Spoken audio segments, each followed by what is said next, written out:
The hall smelled of hot wax and old iron, of rushes trodden flat by too many feet, of a river wind that wandered in through the high, open windows and lost itself beneath the woven banners.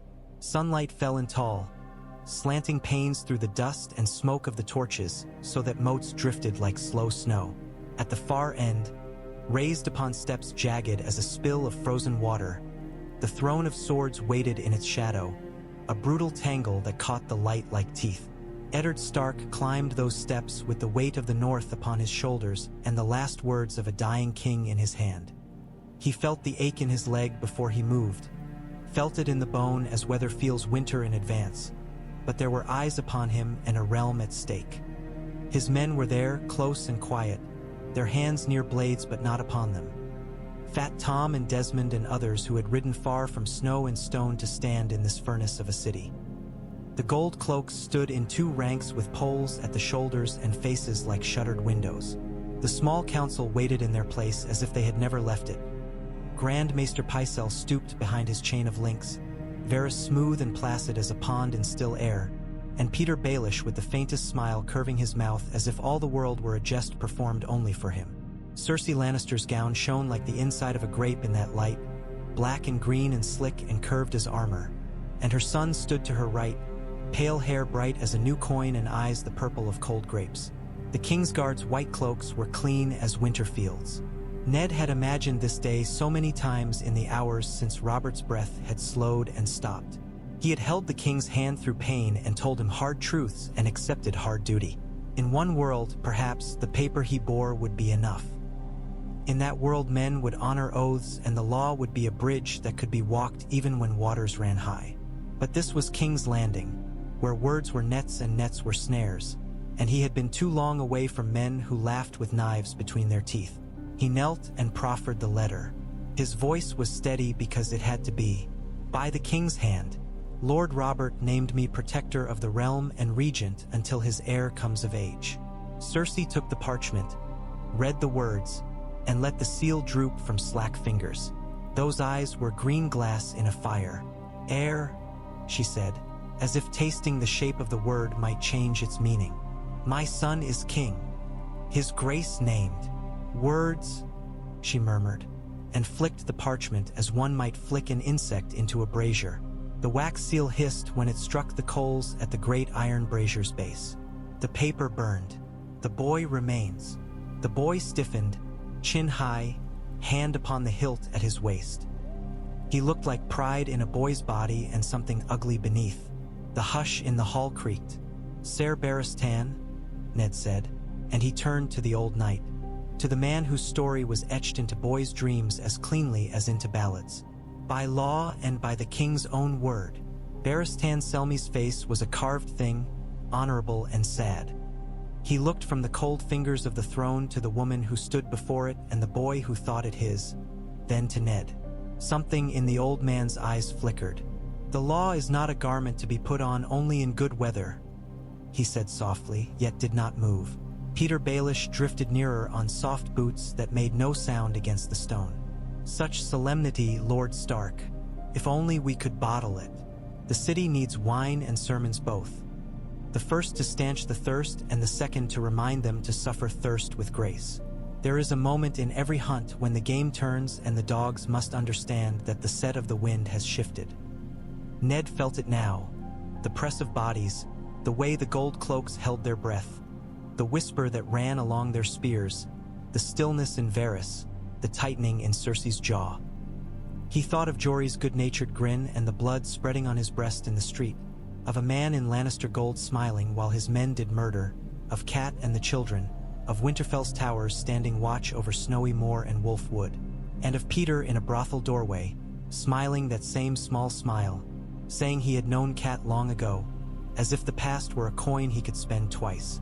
Ned shifted his weight upon the step and breathed. Once. Janos Slynt, he called.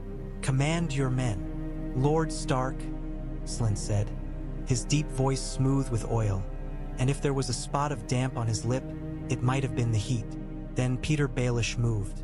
Perhaps the moment had been chosen long ago, in a corridor where no eyes could see.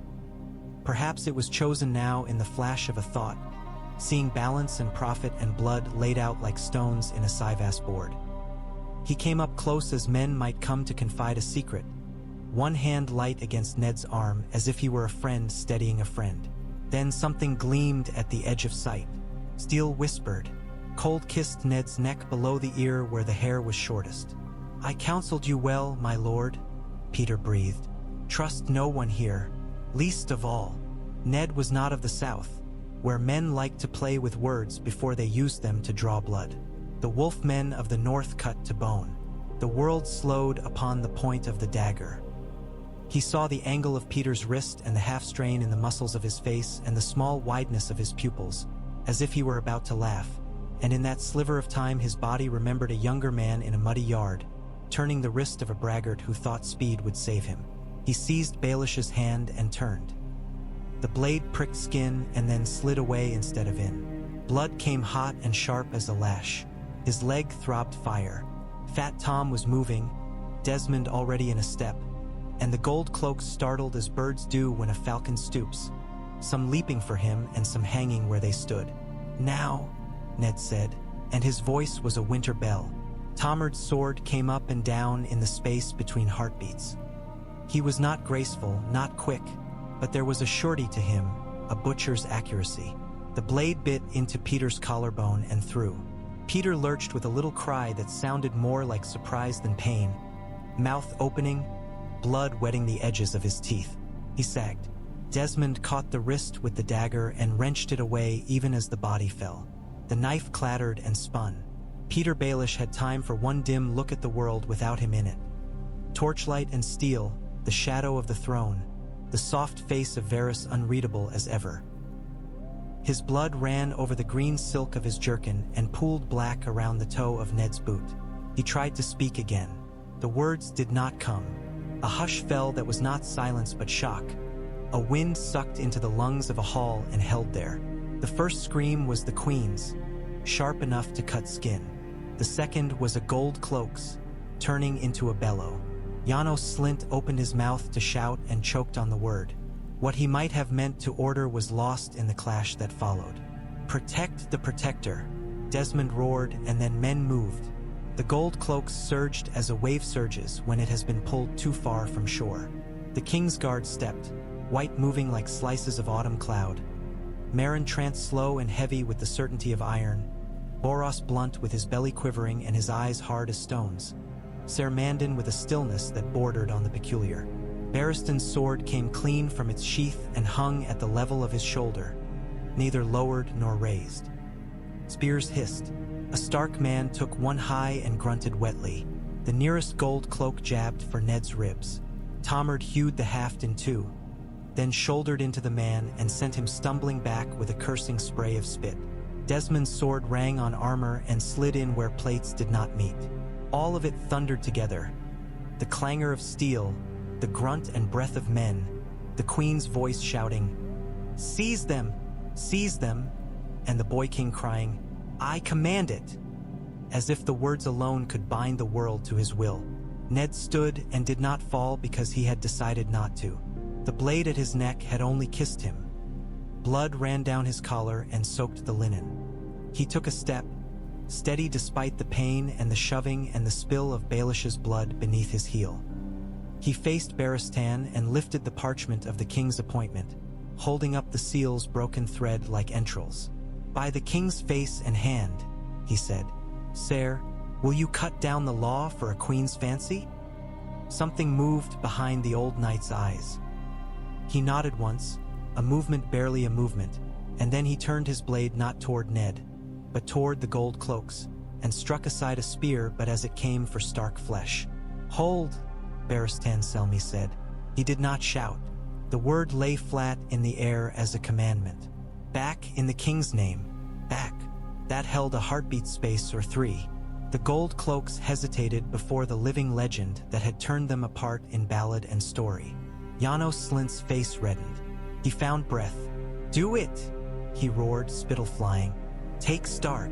They came then, and once men move like that, it is hard to unmove them. Barristan's blade flashed. He did not kill, only battered weapons aside with the economy of a man who understands the difference between a fight and a slaughter. Desmond dragged Ned a pace back, the northern men forming a knot around him, shields tilted. Varys had vanished.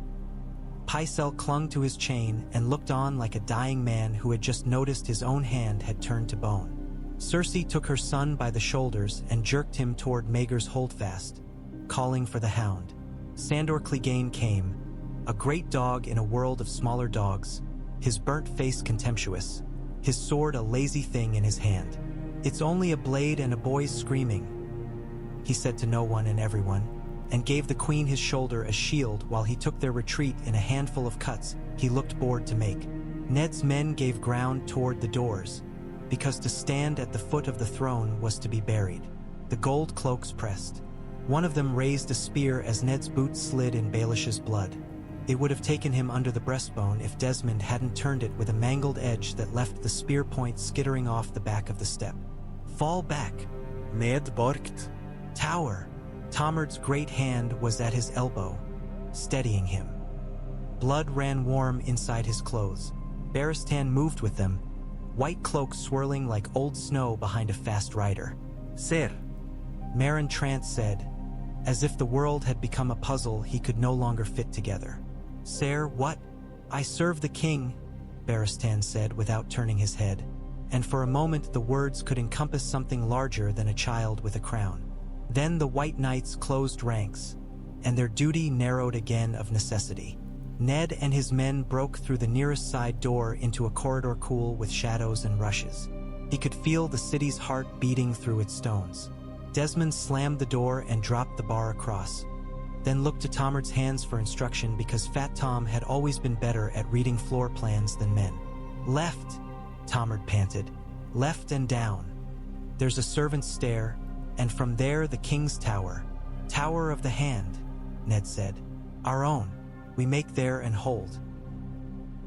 He leaned once against the wall while Desmond peered with a boy's watchfulness back toward the door. Ned touched his neck and looked at the blood on his fingers as if it belonged to a stranger. Desmond saw the look. "A scratch," he said with a grin that tried for cheer and reached a kind of ferocity. "You've done worse cutting bread." "He's dead," Ned said, and he could hear nothing behind the words. No triumph, no relief, only a strange, clean emptiness. "Peter." He could still feel the knife in Peter's hand and the softness of his breath, as if betrayal were not a thunderclap but a whisper. "Good," said Tomard. They went. By the time they reached the Tower of the Hand, the city had decided to scream. Bells were already arguing with each other from different heights and distances. The river was a flashing strip glimpsed beyond windows and alleys, and the sound of running feet was everywhere. In the tower, Septa Mordain stood at the foot of the stair with two stark men at her shoulders and a face like granite at sea. She had Sansa between her and the wall. Arya was nowhere in sight. "Sansa," Ned said. The word broke in his chest. He moved toward her. She ran to him and pressed her face against his doublet, sticky with blood though she could not know whose it was, and began to sob. She cried for him to make it stop, to make it right, told him the queen had sent for her, told him she had been brave, told him she loved the prince, and all her words were the small tumbling stones of a gorge that had just opened in her heart. "We'll make it right," he said, "because fathers say such things even when they do not know how." "Arya." "Septa Mordain sent her to her lessons," Sansa gasped. "Syrio." Ned's heart went small and cold. "Find Yoren," he told Desmond. "He'll be with his brothers. If anyone in this city can vanish a child, it's the Black Brothers. Go, take 2 men. Run, de. Run." Desmond went, cursing the city with every step even as his boots made raps on stone. Tomard had half the men dragging furniture and benches to block the doors and the other half peering down through arrow slits at the quiet-looking courtyards that were never quiet for long. They held the tower 2 hours and more. Varys came as an old woman and asked to be let in. He came as a spider and was admitted because webs were everywhere. It was best to talk to the spider that spun them. His face contained nothing but concern and a soft astonishment. as if the world had lost a little of its balance and might be set right if someone only found where the wedge had been placed under it. "A dreadful turn," Varys said, sighing. "Such a dreadful turn. Peter was useful." "Useful to himself," Tomard growled. Varys bowed from the shoulders to Tomard with grave courtesy, then turned to Ned. "There will be calls for blood," he said. "The Queen is already at Maegor's. She has the boy and 2 of the white swords with her. The Hound is there and many of the gold cloaks. She will lock herself in and call herself the city. I do so dislike it when buildings are asked to rule. The law is a fine stick for beating one's enemies when they have none of their own." Varys' little smile was gentle. "May I sit? My feet ache." Ned gestured to a bench that had not been hauled into the doorway. Sansa sat with the Septa, knotting her fingers in the fabric of her skirt until the knuckles went white. She stared at Varys with something like loathing and something like a child's horrified fascination toward a snake in a glass cage. "Yoren," Ned said. "With the girl," Varys said, and for the first time his voice gentled. "He has a knack for untangling knots that others would tighten. She is not yet out of the city, but the first step is done." Ned let himself breathe. "My lord Hand," Varys went on, and there he was again, all oil and courtesy and concern. "The Queen has sent to call the city watch to her. Janos Slynt hears who coins the coin. He hears, too, that you slain poor Peter. His friends are many. The streets will not be kind to your men if you walk them openly. The letter you bore has been burned. The ashes frighten no one, but there are still words that have not burned. I've sent to Dragonstone," Ned said. "Stannis has the right." Varys inclined his head. "So he does. The Lord of Dragonstone has spent his life prickled by a sense of justice. When he hears that prickle is shared, he may bleed for it, and there is the realm's best hope. Yet he is slow to smile and slow to ask others to his table. I cannot say he will come before another moves. Renly has slipped the city already with Ser Loras and many fast friends, and you know what friends the Tyrells can be when they choose. A garden full of thorns," Tomard muttered. "Indeed. Meanwhile, the Queen will move quickly to rid herself of any sword that will not swear love to a boy she put there. Ser Barristan. Ah, poor man. His honor is a bright ribbon, and she would cut it with kitchen shears if she could. She will turn on him. Perhaps upon you, my lord Hand. She has sent for Grand Maester Pycelle, who will shake his chain and find it heavy with reasons. Let her," Ned said. He could feel the north under his feet, far away and yet present. "I'll stand with the law and Stannis. I won't bend to treason or a child's caprice." "And your child?" Varys asked very softly, and flicked his eyes towards Sansa. "You are correct in that we must not bend. But if the wind grows violent, sometimes one leans for balance for a little while to avoid breaking." Sansa lifted her head. "I am betrothed," she said, and her voice trembled. "He promised. Prince Joffrey has promised many things," Varys said, and that gentleness returned. "The Queen shapes his promises like a wax figure more than a living boy. My sweet lady, forgive an old eunuch. Do not trust promises made in rooms where your father is not invited to stand upright." He looked again to Ned. "Choose your ground with care. The Queen controls the Red Keep and Maegor's. You have the Tower of the Hand and the goodwill of a few of the honorable. The City Watch are coin-tossed into air. As they fall, they will choose which side is heavier." "Then I need wait," Ned said. "Men will still rally to the King's seal." Ser Barristan. "He has sent you a token," Varys produced, from within the folds of his soft gray, a strip torn from a white cloak, folded once, with a single metal chad caught in it where threads had torn. "He cannot be seen to come to you because he still serves the king, and the Queen holds the boy who calls himself king, but he will not lift his blade against law lightly. He means, I think, to hold until the choice becomes a cliff rather than a slope." "Good," Ned said, and then he sighed. "It will be a cliff soon enough." When night came, the torches of the city made the Blackwater gleam as if diseased with fire, and heat lay over everything like a sail that would not lift. The tower became a world. Ned took quill and wrote with slow, precise strokes to Dragonstone, to Stannis. The truth of blood and the law and the king's charge.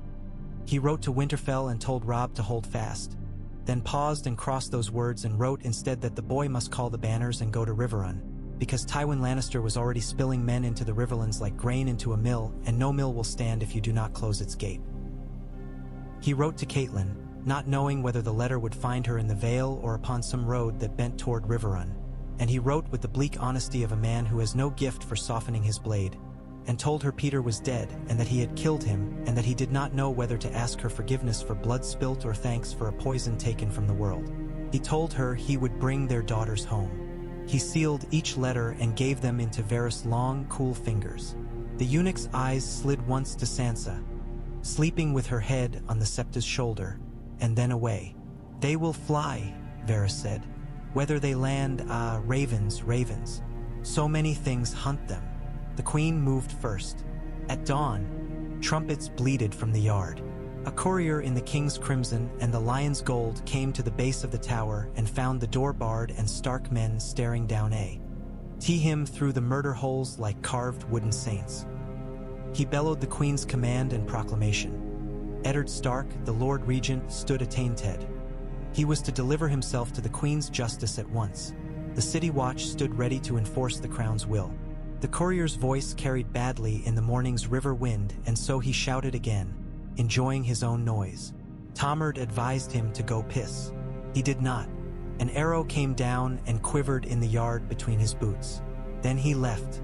Before noon, Ser Barristan came, walking alone, and asked to be let in. His hands were empty. The white cloak hung exact from his shoulders, unwrinkled and impossibly clean as always.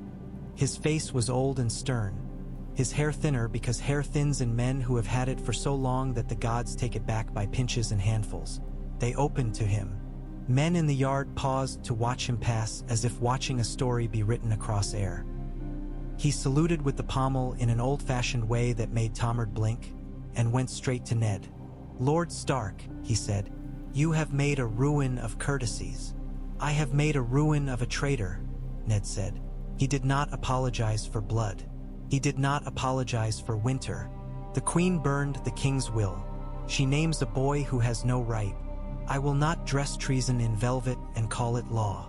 Barristan studied him as if he were a weapon he did not yet know the weight of. "The queen asked for my sword," he said. "I told her I would not carve the realm to please a woman's whim. She has told me to remove my cloak." Ned blinked. In some hall in the north men would have laughed until ale came out their nose, but this was King's Landing, where earth moved in strange ways. "The cloak will not come off unless you take it off," he said. "I returned it," Selmy said. "I will not be her white dog. And the boy, he is a boy." There was no contempt in the old knight's voice, only pity, and perhaps a faint, grim pity for himself. He may yet grow into a man. He will have no chance if he learns that a crown is a toy, a bolt of fine cloth. "Will you stand with me, sir?" "I will stand with the law," Barristan said, "and with the realm. I will not be used by either of you in a way that brings the other to ruin if ruin can be avoided. You seek to bring Stannis, rightly. If Stannis comes with proof and with the lords behind him, I will not set my sword against him." Ned held his gaze and found there something iron that warmed him. He nodded. "Then help me hold the city long enough that justice arrives before hunger." Barristan's mouth tightened. "The queen will try to starve you. She shapes heat to her will, so do not let her own your hunger. Food is as useful a weapon here as steel in the yard." By evening, Yoren came with Arya, smelling of horse and straw in the road, and the little wolf had dried blood on her hands and a set to her mouth that made Ned feel older than he had at dawn. She had lost her wooden sword. She had not lost her eyes. "The man wouldn't let me pass," she said in a voice that wanted to be flat and could not be. "I didn't want to, then I did. He was only a boy, but I didn't want to." Ned put his hand on her hair and felt its tangle and its living heat. He wanted very much to weep, but he did not, because sometimes a father's tears are a door a child cannot find the way back through. "You came back to me," he said, And it was not enough and everything. Had to, she said. And Yoren grunted something like assent and something like a prayer. They spent 6 days in a stalemate that felt as if they were all on a tabletop and the table were being tilted and tilted without a hand to stop it. The queen held Magers and the Red Keep proper, and through the Grand Maester she commanded the keys to the cellars and granaries and the city's coins. The city ate. The Tower of the Hand held on salted fish and a few casks someone had forgotten to inventory, and the bread women baked with hard mouths while looking at the doors piled with benches and cots. The city watch ringed the tower and sometimes called insults and sometimes did not, as if confused whether this were battle or ceremony.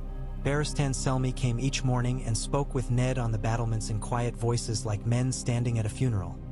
Then he went to stand in the yard and look at the sky and then at the doors of Magers, which did not open to him. On the 7th morning, the ravens began to come back, and the tilt of the table became a sudden slide. From Dragonstone. Stannis' seal and Stannis' hand, square and uncompromising and hard as stone. He wrote that he was mustering ships and men and legal words, and that in the meantime the pretense in King's Landing was an abomination on the law. He wrote that he would come. Ned found himself grateful for a man who could make promise sound like a verdict. From Winterfell, Robb's hand, less sure than his father's, big for a boy. He wrote that he had called the banners, that the lords of the north had come with their wolves and their mail bright and gray and red, and that he marched to Moat Cailin and then to the south. He wrote that he had sent word to Riverrun with a hawk that flew before the letter was dry. He wrote that he would bring Mother if he found her, and that Bran watched the ravens and Rickon ate his porridge without complaint if given milk with it. He wrote, at the end, that he loved his father and would try not to act too rashly, which made Ned smile a small and private smile that hurt. From the Vale, silence, which was also a word. Ned thought of Lisa and her thin mouth and the way she had clung to the boy upon her breast as if he were drowning and she the water. He thought of Peter's body on the floor of the throne room and imagined, for a moment, what word the Vale might have returned if the man who whispered in the lady's bed had still had breath. Then he put the thought away. Cersei struck in reply as a player strikes upon finding that the board itself has changed shape. She sent word through Pycelle that the Hand's household would be seized for treason, that the tower must open or be stormed by the king's men, and that if Eddard Stark cared for his daughters, he would lay down his sword. She had Sansa write as well, and the letter's ink was a little blotched where tears had fallen. Ned read it and kissed the place where the words had run and did not show it to Sansa, who slept poorly and spoke to her mother in dreams. By afternoon, Varys came again, and this time there was no smile in him. His face was tired, as if the powder had been wiped and one could see the color of the skin beneath. "They will storm you with all the watch if need be," he said. "There will be blood, and then the queen will cut off your head, and she will raise your daughter in silk with only one ear to hear in, and that ear will be hers." "It will not come to that," Ned said.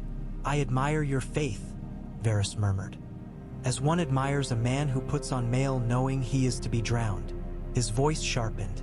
"Open the tower, ask for safe conduct to the September, and take your daughter and yourself there. Put yourself under the mother's protection. The queen fears the Septa with the same old fear that makes all men hesitate before an altar." Tomard swore, "And when she grows tired of fear, she puts fire to the doors and tells the smoke to eat the gods." "Ah, Fat Tom," Varys said almost fondly. "You mistake the queen's throat for a man's. She is cunning, not brave. The sight of a city she must govern turning on her while smoke licks the sky will teach her caution. If only because her son starts and wails at smoke. She needs adoration like breath. She will not risk losing it by burning piously." Ned looked at Barristan. The old man inclined his head once and said, "You can hold a church when you cannot hold a wall. Men fear ghosts and ideas more than they fear stone or steel. For a time, the phrase fit King's Landing like a glove." Ned ordered the bar raised. They stepped into a city that had remembered its breath. Air struck their faces as if they had walked out from beneath a blanket, hot as it was. The gold cloaks fell back by instinct before Barristan, as if his cloak had not been folded and set upon a table as a makeshift shroud. The crowd that had gathered flickered like fire, faces bright and fearful and avid all at once.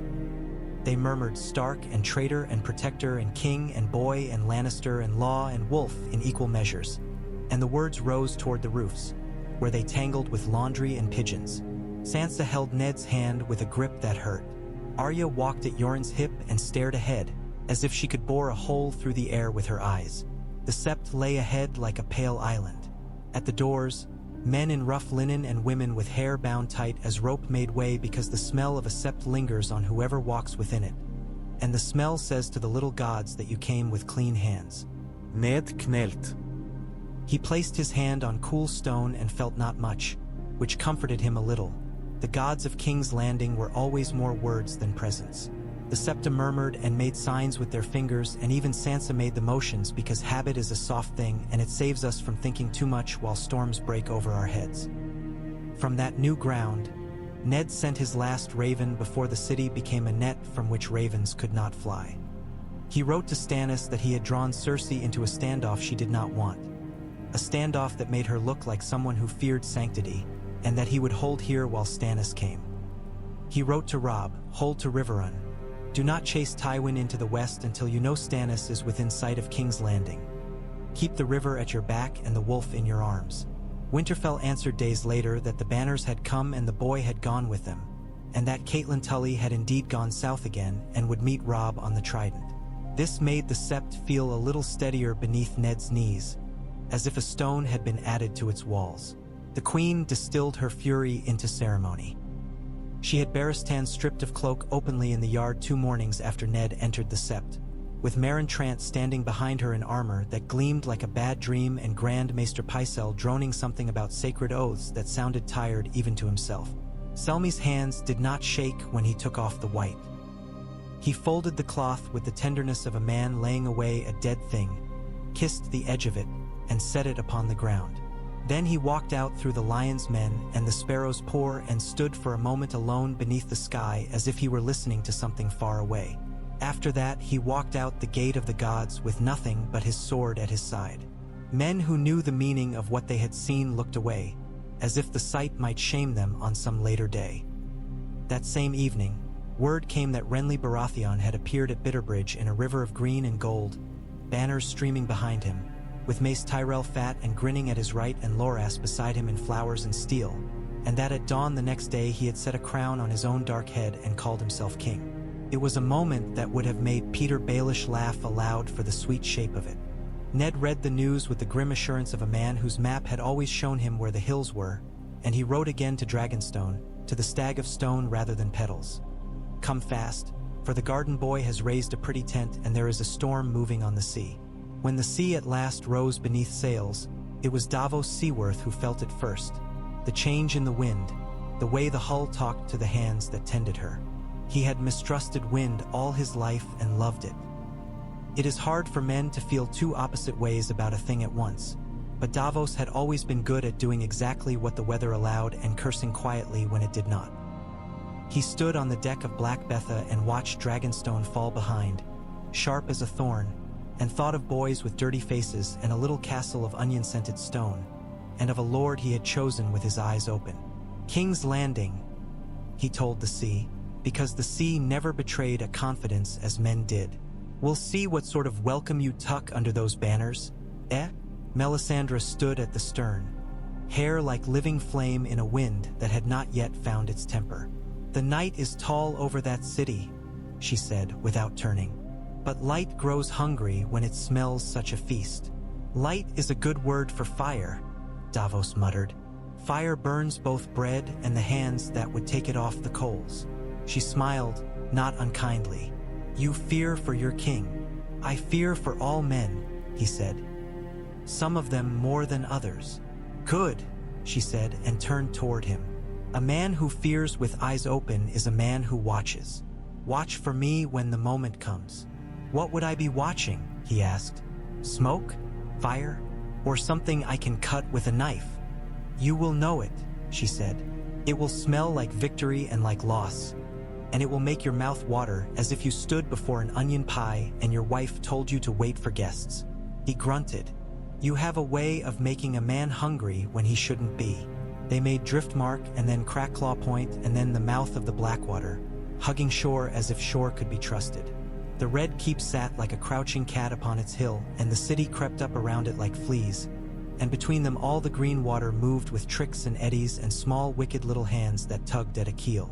The smell strike at Davos as soon as the river took the taste of the sea from his mouth. Honest rot, fish and tar. Behind that, wrong sweetness from the alchemist's vaults farther in, where wildfire crouched in earthen jars and dreamed green dreams about eating the world. He swore and spat into the river. "You smell it," he told Stannis when the king came to stand next to him. Stannis' face was set like a door. "The alchemists have been at work." Stannis sniffed and spared the river a glance as if it were a squire he did not much like and had to put up with. "Let them play with their piss," he said. "We will break the city with ships, wood, and men." "Men burn," Davos said. "Men die," said Stannis. "Better for a purpose than for lack of one." Davos did not argue because there was no point. He watched the boom chain across the river and the quays thick with watchers, and he saw no gold roses on the wind, no green and gold river of men pouring toward the city to rescue a boy on a chair. He saw lion banners standing alone. He saw a hound's head on one standard and wondered what the dog tasted when the queen told him to bite. He saw the red light of evening strike the white of a cloak and knew what that had meant and would mean. Back in the Sept, Ned kept the city from starving by opening doors the queen could not close without angering gods whose silence terrified her far more than their speech would have. He met with Haleen, pyromancer and careful man whose eyes lit when they spoke of jars. "It is dangerous, Lord Stark," Haleen told him, voice dry as parchment. "It is never safe, but when properly employed, there is nothing more obedient and more pure. Such green." He sighed. "The queen wishes us to make much." Ned imagined his daughters amidst that green. His men, the small folk, Davos Seaworth if he had guessed the man's name. He said, "Leave me your store lists and the number of hands you have sworn to you." Haleen's eyes widened. He fluttered, "My lord, this is most unusual." "Not yet the most unusual thing I have done this month," Ned said, and Haleen, after looking at him as if he were a puzzle the world had not properly prepared him for, bowed and obeyed. The jars were moved under guard that owed its pay not to Janos Slint but to gods and to the prickly honor of the man who had stepped away from a white cloak. They vanished into cellars that did not belong to the queen, into vaults beneath temples where men had sworn to keep truth no matter its color. Cersei raged.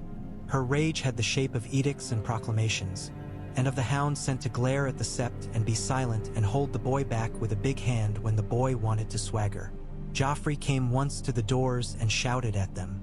He called Sansa by name and commanded she come kneel to him and ask forgiveness. The city listened as the city listens to a ruin cracking in wind. Sansa pressed her hands together and said nothing. Arya watched him and saw the way his throat shifted when he swallowed and the way his fist clenched and unclenched, and said later to Yoren that the boy might fight like a weasel when cornered but not like anything larger. Robb Stark made the ford at the Green Fork in a storm that turned everything into dark water and spears of rain, and lightning showed a boy's face set like a man's and a wolf with its mouth open. Jaime Lannister rode hard to meet a phantom army and found himself in a wood with shadows full of teeth. When he woke, he was a prisoner and his pride hung around his neck like a collar he should have put on earlier if he'd wanted it set looser. Catelyn stood looking at him through bars and did not forgive him, but she did not hate him with the totality of a woman whose husband's head sat above a city's gate. The world shifted a little in Jaime's mind, as if someone had taken all the pieces and told each to stand a step to the left. Tywin Lannister pressed steel against Tully lands and found that pressure returns. Robb made his name king in the north in canvas that flapped and with rain streaming off noses and brows and beards and wolf fur. Ned read the news with a knot under his breastbone.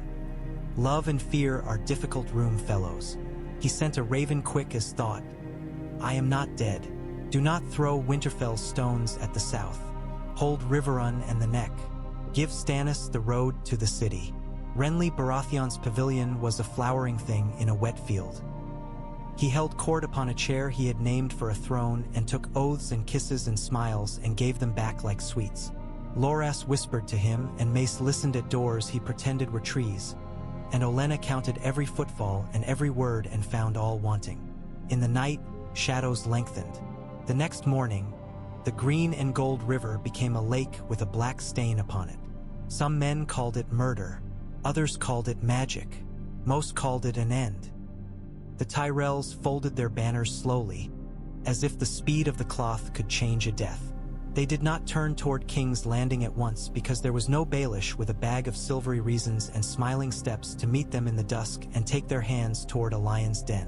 They drew instead toward Highgarden to count beans and blades and grandsons and decide how the wind blew. The wind blew from the salt and the Blackwater. Stannis came under a plain banner with a crown a hard man might make with a hand that never learned softness. Davos saw the green jars loaded in galley after galley and swore with the eloquence of a man whose tongue had known hunger. He did his sums quietly in the corner of his mind. Wind from the east, tide slack, archers on the walls. Half the watch on the quays, half too busy watching themselves to watch anything else. No Highgarden on the horizon. The Hound stood on a bluff with the Queen's boy and stared at the river in a way that left his jaw clenched. Meryn Trant sweated. Grand Maester Pycelle looked very much like a book someone had left too close to a candle, and that now could not be read without leaving soot on one's fingers. Ned stood on the Sept's Hest ledge and looked down upon the river that had become a throat. Beside him, Barristan Selmy breathed slowly. "Your ships," Ned said. "All a man owns is his name and how he gives it away," Barristan said. "I gave mine to a white cloak that has been laid down. I have given the rest to your cause. It is a comfortable feeling to know which way one's sword points." He gestured toward a flotilla hugging the southern bank, crewed by men who had once stood in a yard and watched him take off the white. Not enough to make or break the tide, but enough to keep a few boats from slipping where they should not. Davos' first sight of wildfire was not green at all, but a pale slick on dark water, oily and wrong, with a smell like turned milk beneath a sickly sweetness.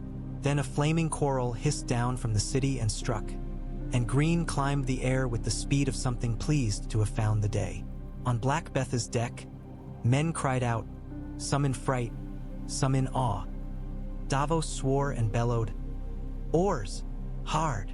The green ran across the water as a thrown net runs through a school of fish. One of the lighter craft to starboard shrieked and bloomed. Men leaped and did not stop burning when the river took them. Davos watched their shapes thresh and diminish, and his hands knew what his head had known. The city had made a god and put it on a leash. Gods are poor at leashes. He steered into danger because sometimes the only way to skirt a fire is to go where the fuel is thin. Stannis' flagship, Fury, came plowing behind, stubborn as the man who stood upon her deck, Melisandre at his shoulder like a spark that would not die. The boom chain did not rise upriver as rumor had once claimed it would. No dwarf had labored over pulleys to catch them and string them like fish. The Lannisters had jugs and archers and the Hound's grim silence, and that was enough to make the river a hell for half a mile. But there was no green sash of Tyrell men waiting beyond the bend, no hammerclap of iron and rose on the flank. The city had only itself and its bad temper, and the gods who loved balance. Ned had ordered the wildfire into cellars not his, and it was not there to be spilled as one might spill honey in a fit. Halene's men had become as pious as they had ever been in their lives, ushering jars where Ned's men told them. Now some kept jars and some did not, and the carefully laid pattern of green traps the Queen had imagined to spring upon Stannis became a ragged, indisciplined thing, dangerous but not decisive.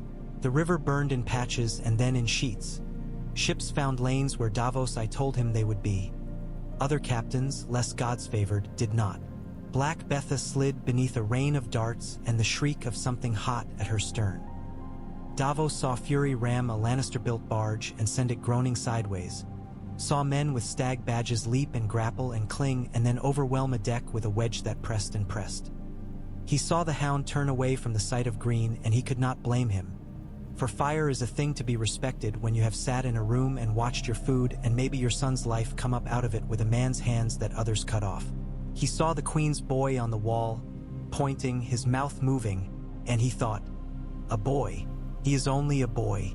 In the yard before the Sept, Sansa prayed aloud for her father and the men who had once told her songs without knowing how cruel songs could be when they came true.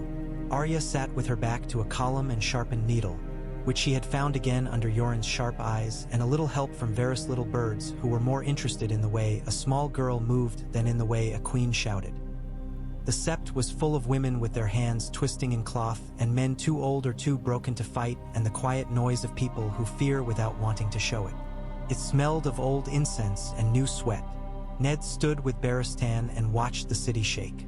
At dusk, the Red Keep's banners streamed as if they were trying to fly off their poles. The queen gathered her son. The hound came to the Sept's doors and, to the astonishment of the Septons and the delight of the girls who liked to dare each other to touch dangerous things, asked to speak with Sansa alone. Ned met him in the doorway.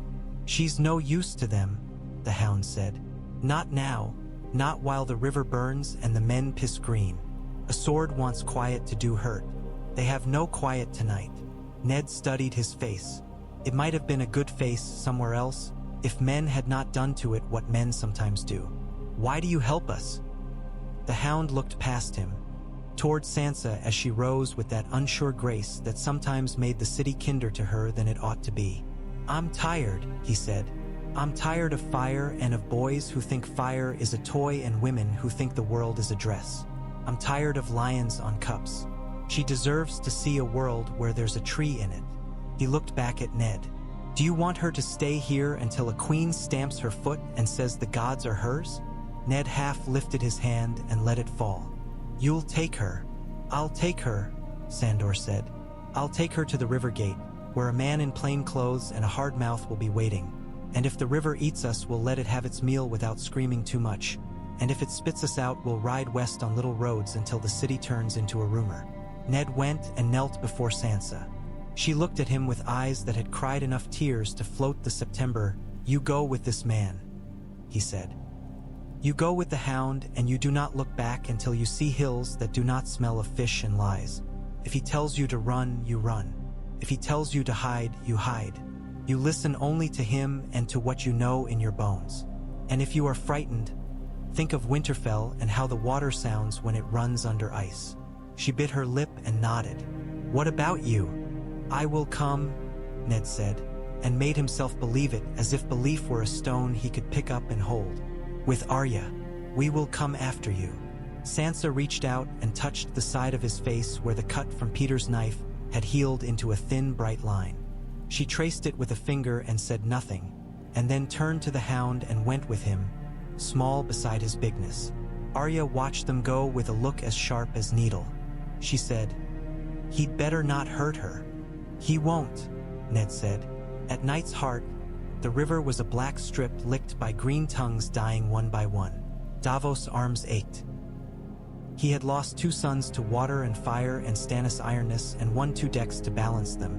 And this was the way men did sums in war. He saw a banner fall on the wall, a lion that dropped like any cloth. He saw the gate open a little and then more, grudging.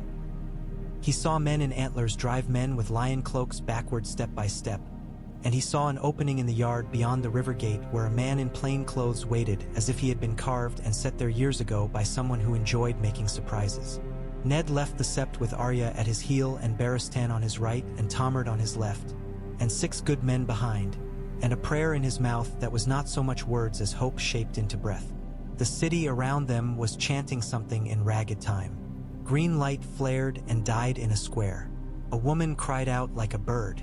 The river gate lay ahead, and the yard beyond it, and the plain-clad man who did not look startled when they came like a small tide. He tipped his head to Ned and held out a hand for Arya and said, "We must go quickly now."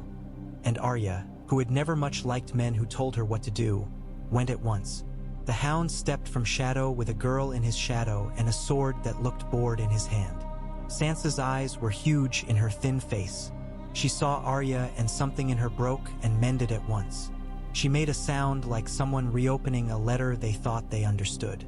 "No time," said the plain man, and Tomard laughed once, short and hard.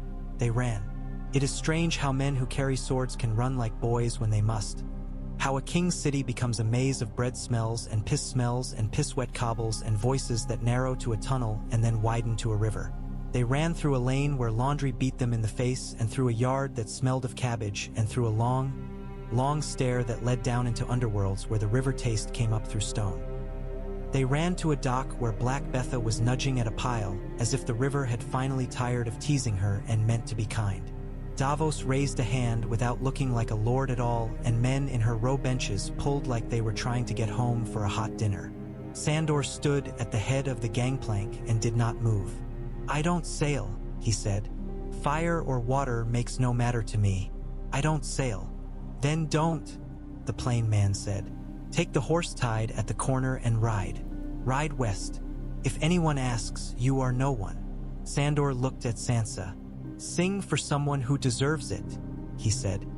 His burnt face shifted in what might almost have been a smile if it did not hurt him to make it. "And don't look back at your monster." He put a big hand briefly on her hair and then was gone into shadow where he belonged. They shoved off. The Black Betha slid like an eel. Oars bit water and men grunted in the heartbeat cadence that had been beaten into them by work and sea. Davos watched the walls because walls matter. He watched the water because water kills.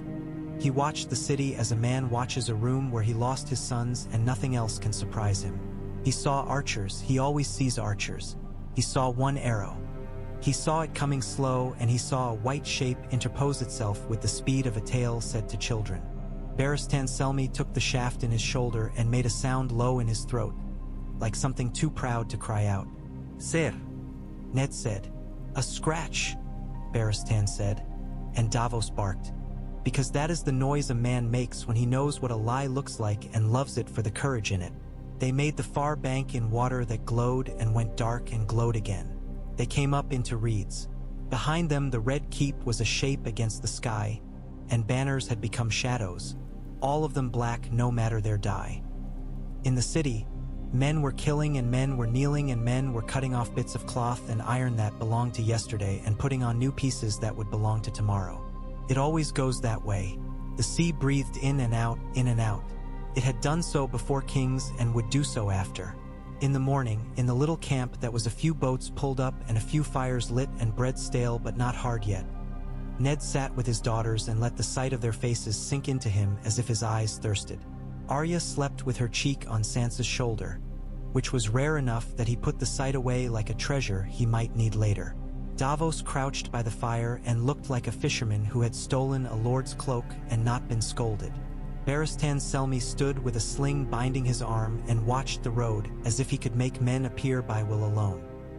Stannis came after midday, dusty and grim and alive, with a spine that looked as if it would never bend even beneath a mountain. He came as a man who has spent his life being right in rooms where people prefer to be charming. He saw Ned Stark and inclined his head the smallest amount that a king can incline it without pretending someone else has a right to his neck. "Lord Stark," he said. He saw the girls and his eyes did not soften and did not harden either. "The law lives in your hands." "You have the law," Ned said. "I have steel and river mud. You will need both." They spoke under a tree that had somehow decided to grow here by a river that did not care for trees. And they spoke of the law and the city and green fire and Blackwater and the way a queen's will can bend men until they break and become women's ornaments. They spoke of the Tyrells and their garden silence. They spoke of Tywin Lannister and his patience and how patience sometimes wins more battles than courage. They spoke of Robb and of Riverrun, and Stannis' mouth went hard. He did not like the idea of a boy being a king anywhere at all. This is the way of men with a particular love of order. At dusk, men rode in from the south on horses with river mud caked to their fetlocks so thick the animals moved as if they wore too tight boots. They bore a banner half lion, half something else, a signal of parley. Their captain was Kevin Lannister, and he looked like a man who had learned a great deal lately and enjoyed none of it. He asked to speak to the king. Stannis permitted it because Stannis believes in order, and order says men speak before they draw if there is anything to be said. "The city will not hold," Kevin said without peacockery. "The queen will not admit it, but we have eyes. The food is going to rats, and the rats to cats, and the cats to anyone who can catch them. The boy screams when men bring him news. The hound has gone. The watch looks for who pays in a week, not today. It will not hold. Then yield it, Stannis said. Yield the queen and the boy to lawful judgment. Yield the men who burned the law to light their gossip. Yield Janos Slint to a noose. You will then find law is kinder than the alternative. Kevin breathed. The alternative is a queen taken like a cut purse and a boy dragged screaming and a city that remembers it saw it. I do not like such alternatives. Yield. Stannis' mouth became a line that would cut. Ned watched the wind turn banners toward the river and thought of the long road behind him and the longer one in front. He thought of Catelyn upon a road that bent toward him when all roads had been bending away for too long. He thought of Peter Baelish in a hall smelling of hot wax and iron, and of the quickness of a butcher's hand and of blood pooling around his boot, black as a shadow cast by snow. He did not rejoice in that death. He did not regret it. It lay in him as a fact lays, heavy and unornamented. The city yielded at sunset. The queen did not walk to the gate. She clawed it from within. She spat and cursed in a voice that cracked and said vile things about men and gods. Joffrey trembled like a boy and tried to raise his chin and found it heavy. They brought them to Stannis beneath that tree in the thin strip of land where river and road argued, and the small folk of the city, who always know more than they admit, gathered on walls and roofs and in alleys to watch the end of one thing and the beginning of another. Law is a kind of theater. Men like to see it performed. Stannis pronounced judgment with the grimness of a man who does not enjoy words for their own sake. Treason sits badly upon a queen's head, even one who made herself such by stubbornness and denial. He did not leave her to a mob or to a poet's clever cruelty. He made of the end a measure of the law. Joffrey he confined, and the boys weeping echoed over stone. He did not cut his head that day because there is a time for precepts and a time for mercy, and Stannis knows that a realm that has had a boy for a king might profit by seeing a boy live under rule for a while. Tywin Lannister weighed his choices and chose, as he always had, the piece that would leave him most of himself intact. He held the West for his house and did not ride to rescue a queen who had made too many enemies. He did not love his daughter so well. It took 3 days for Ned to walk again within the Red Keep. The halls had the smell after storm. Ash, sweat, fear worked out through skin, soap. The Iron Throne was there, still fastened to shadow, but the light around it was different, as if it had watched a play and understood none of it. Stannis stood before it once and looked at it long, and then turned away and held court in a plainer room with benches and a table good enough for bread. He made Eddard Stark hand, which is another way to say he took the iron bell of a winter city and asked the only man who could hear it to ring it often. Ned sent Sansa north with a northern guard and Ser Barristan, who said he had always wanted to see snow that did not fall in ballads, and Arya with Yoren and a letter that called upon old oaths at every inn from King's Landing to the Neck. He sent them separately because wolves do not travel in single file to hide their numbers. They travel in separate trails so as not to give a path to the men who hunt them. He watched them go with weight in his chest, a good weight. Grief and joy together weigh more than either alone. He kissed both their hair with the same lips and said different things into it. Each thing was true. In the east, dragons turned in warm fog. In the far north, cold gathered itself like a man wraps a cloak around his shoulders when he feels a draft, and men in black climbed steps into the dark with breath white and steady. In Riverrun's halls an old man breathed shallower each day and smiled at the sight of his daughter deep in talk with a boy whose crown sat oddly on him. At Harrenhal a man whose name had burned away watched men play at war beneath walls that remembered what real fire feels like. At Highgarden, a woman picked petals and thorns from politics with thin, sharp fingers and told her son to hold his tongue long enough to listen to how the wind was talking. The realm was not made new because realms never are. It was made different. When Catelyn came to the city, she came not to a pike and a horror but to a hall with a plain table and the face she had kissed when it had fewer lines. She touched the scar at his neck with 2 fingers and then his hair, and for a while neither spoke, because speech is a poor craft when the sea of a long dread finally calms. "You killed him," she said at last, and it was not accusation. It was news she had already known and now put into the room where they stood together. The room took it and did not break. I did, Ned said. You always were a poor courtier, she said, and smiled like someone who has come home and found the hearth still holds coals under ash. You do not play with knives to see if they know your name. He did not tell her about the feel of Peter's breath on his cheek. He did not tell her the knife's kiss had warmed only briefly, then cooled. He did not tell her a part of him had been waiting to be cut all along. He told her instead about Sansa's face lit by firelight on Black Betha and the way Arya had sharpened needle in the Sept and Barristan's arrow.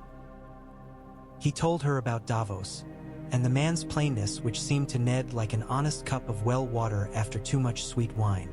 He told her about Stannis, and the straight road the man's mind walked upon, and how men would have to walk that road with him if they wanted to go anywhere at all. They stood together at a window when evening came and watched the city exhale.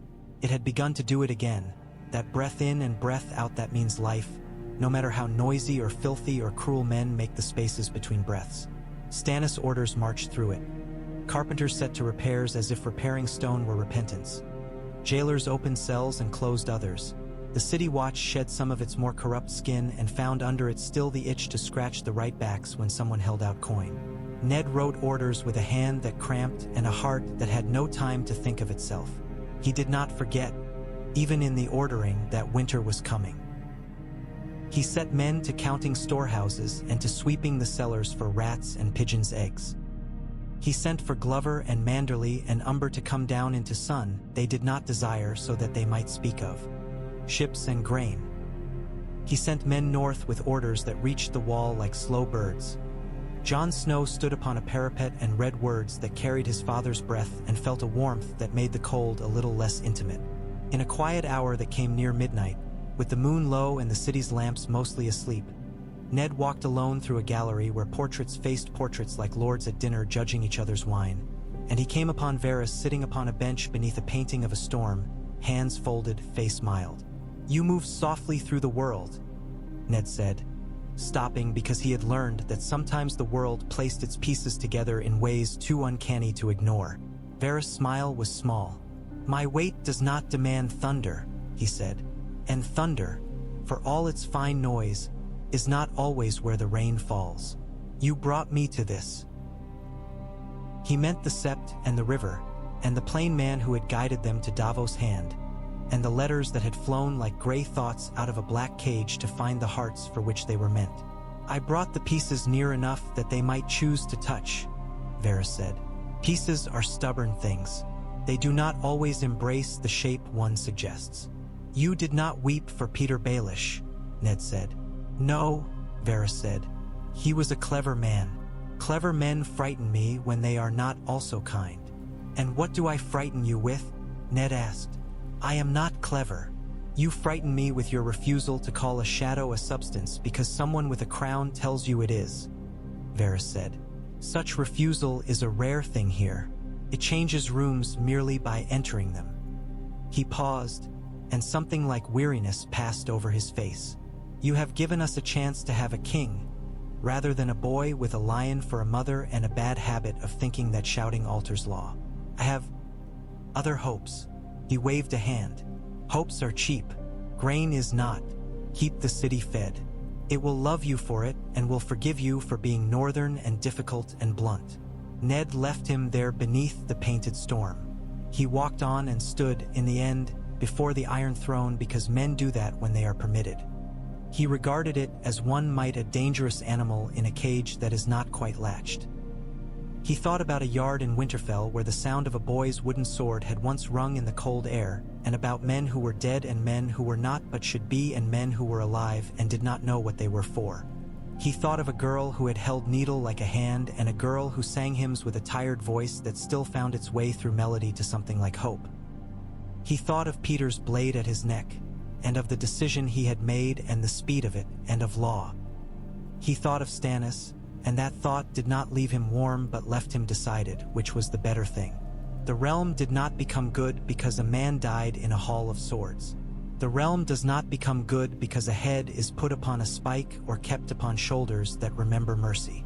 The realm is made every day out of meals and words and small fidelities, and sometimes the shape of it can be turned in a single moment when a knife slides in or is kept from sliding. Ned Stark slept for a few hours and woke before dawn and ate bread and drank small beer and put on the weight of office like a mail shirt, careful not to let it drag him forward into the ground. He walked out into a yard where men were already moving. By winter's first hints, when frost lay like a rumor on the high garden walls and the sea had a new metallic taste at the back of its throat, King Stannis sat in his plain room and listened while men argued about coin and grain and war in the west.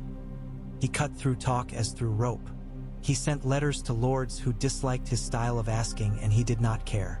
He spoke once with Cersei Lannister where she was held and did not flinch at the hate that rolled off her, the hate that was also grief and pride and something like fear.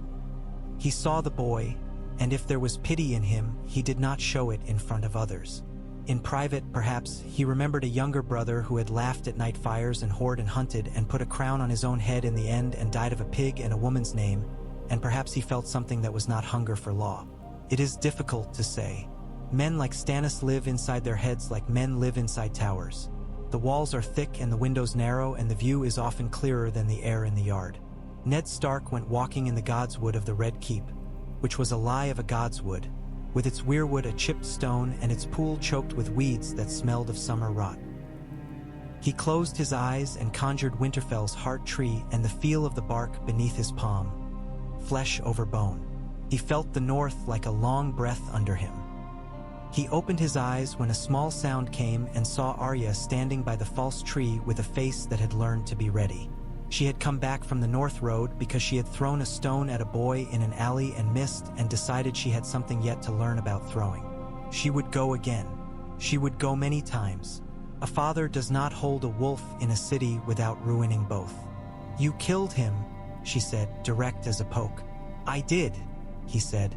She considered that as seriously as if she were measuring a board to be cut properly. "Good," she said in the end. "He would have killed you." Ned could not say whether Peter had meant to kill him or only to cut him and call it a joke with blood in it later. He did not tell her that, because such distinctions make children despise their elders, and despising one's elders is bad for the bones. He said, "Men like that do not stop once they begin." She nodded. Syrio would have liked a chance to cut the hand that held the knife.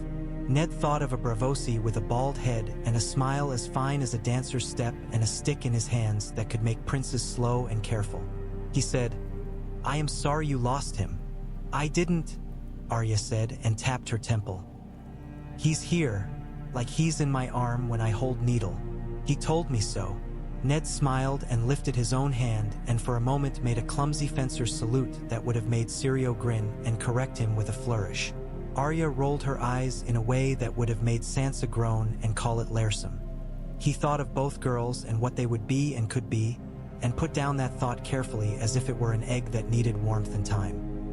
In the West, the war did not end because King's Landing had gotten a new king. Tywin Lannister pressed with the patience of a man who believes in interest and compounding. Robb Stark learned to be a general with speed that would have frightened him if he had known it would come upon him so quickly.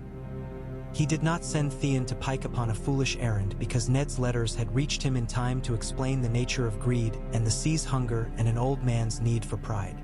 The Ironborn raided because that is what the Ironborn do, but their raiding did not become a king's cause this year. Winterfell was not taken, and the boys did not burn, and the smell of wet char did not hang for months. Other sorrows came. There are always other sorrows, but some fires were not lit. Years would call this a hinge, and that a hinge, and argue which was the hinge. Men like to name the moment a world turned upon. Histories are full of such turns, such certainties. Eddard Stark did not name the moment. He rose before dawn to write orders and went to his bed after midnight, having listened to a man with a black cloak describe a dead thing walking in the woods as if that were a parable and not a fact. He pressed grain to the poor and coin from lords who did not like the feel of being pressed. He spoke with Davos and found that he preferred the sound of the smuggler's truth to the taste of a courtier's sweet.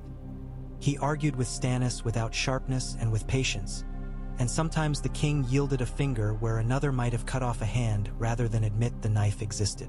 One evening, he climbed the same steps he had climbed the day He had bled under Baelish's knife and stood below the throne of swords. The hall was empty but for torches and the watchful quiet of stone. He stood and felt for the first time that the shadow the chair cast was less deafening. He knelt for a moment and laid his hand upon the step and whispered thank you, not to gods who might be stone or might be trees, but to the men whose swords had been beaten into furniture, and to the women who had scrubbed blood from the stones, and to the children who would run through this hall chasing each other's shawls when no one important was looking. The city would never love him as it loved stories with grins in them and crowns that bent the light. It would respect him because its bellies were not empty, and because some mornings the wind off the river did not smell of lies. The first snow fell on Queen's Crown late that autumn, and people in King's Landing came out to stand motionless with their mouths open, laughing at the cold white tasting their tongues, then shouting when it melted.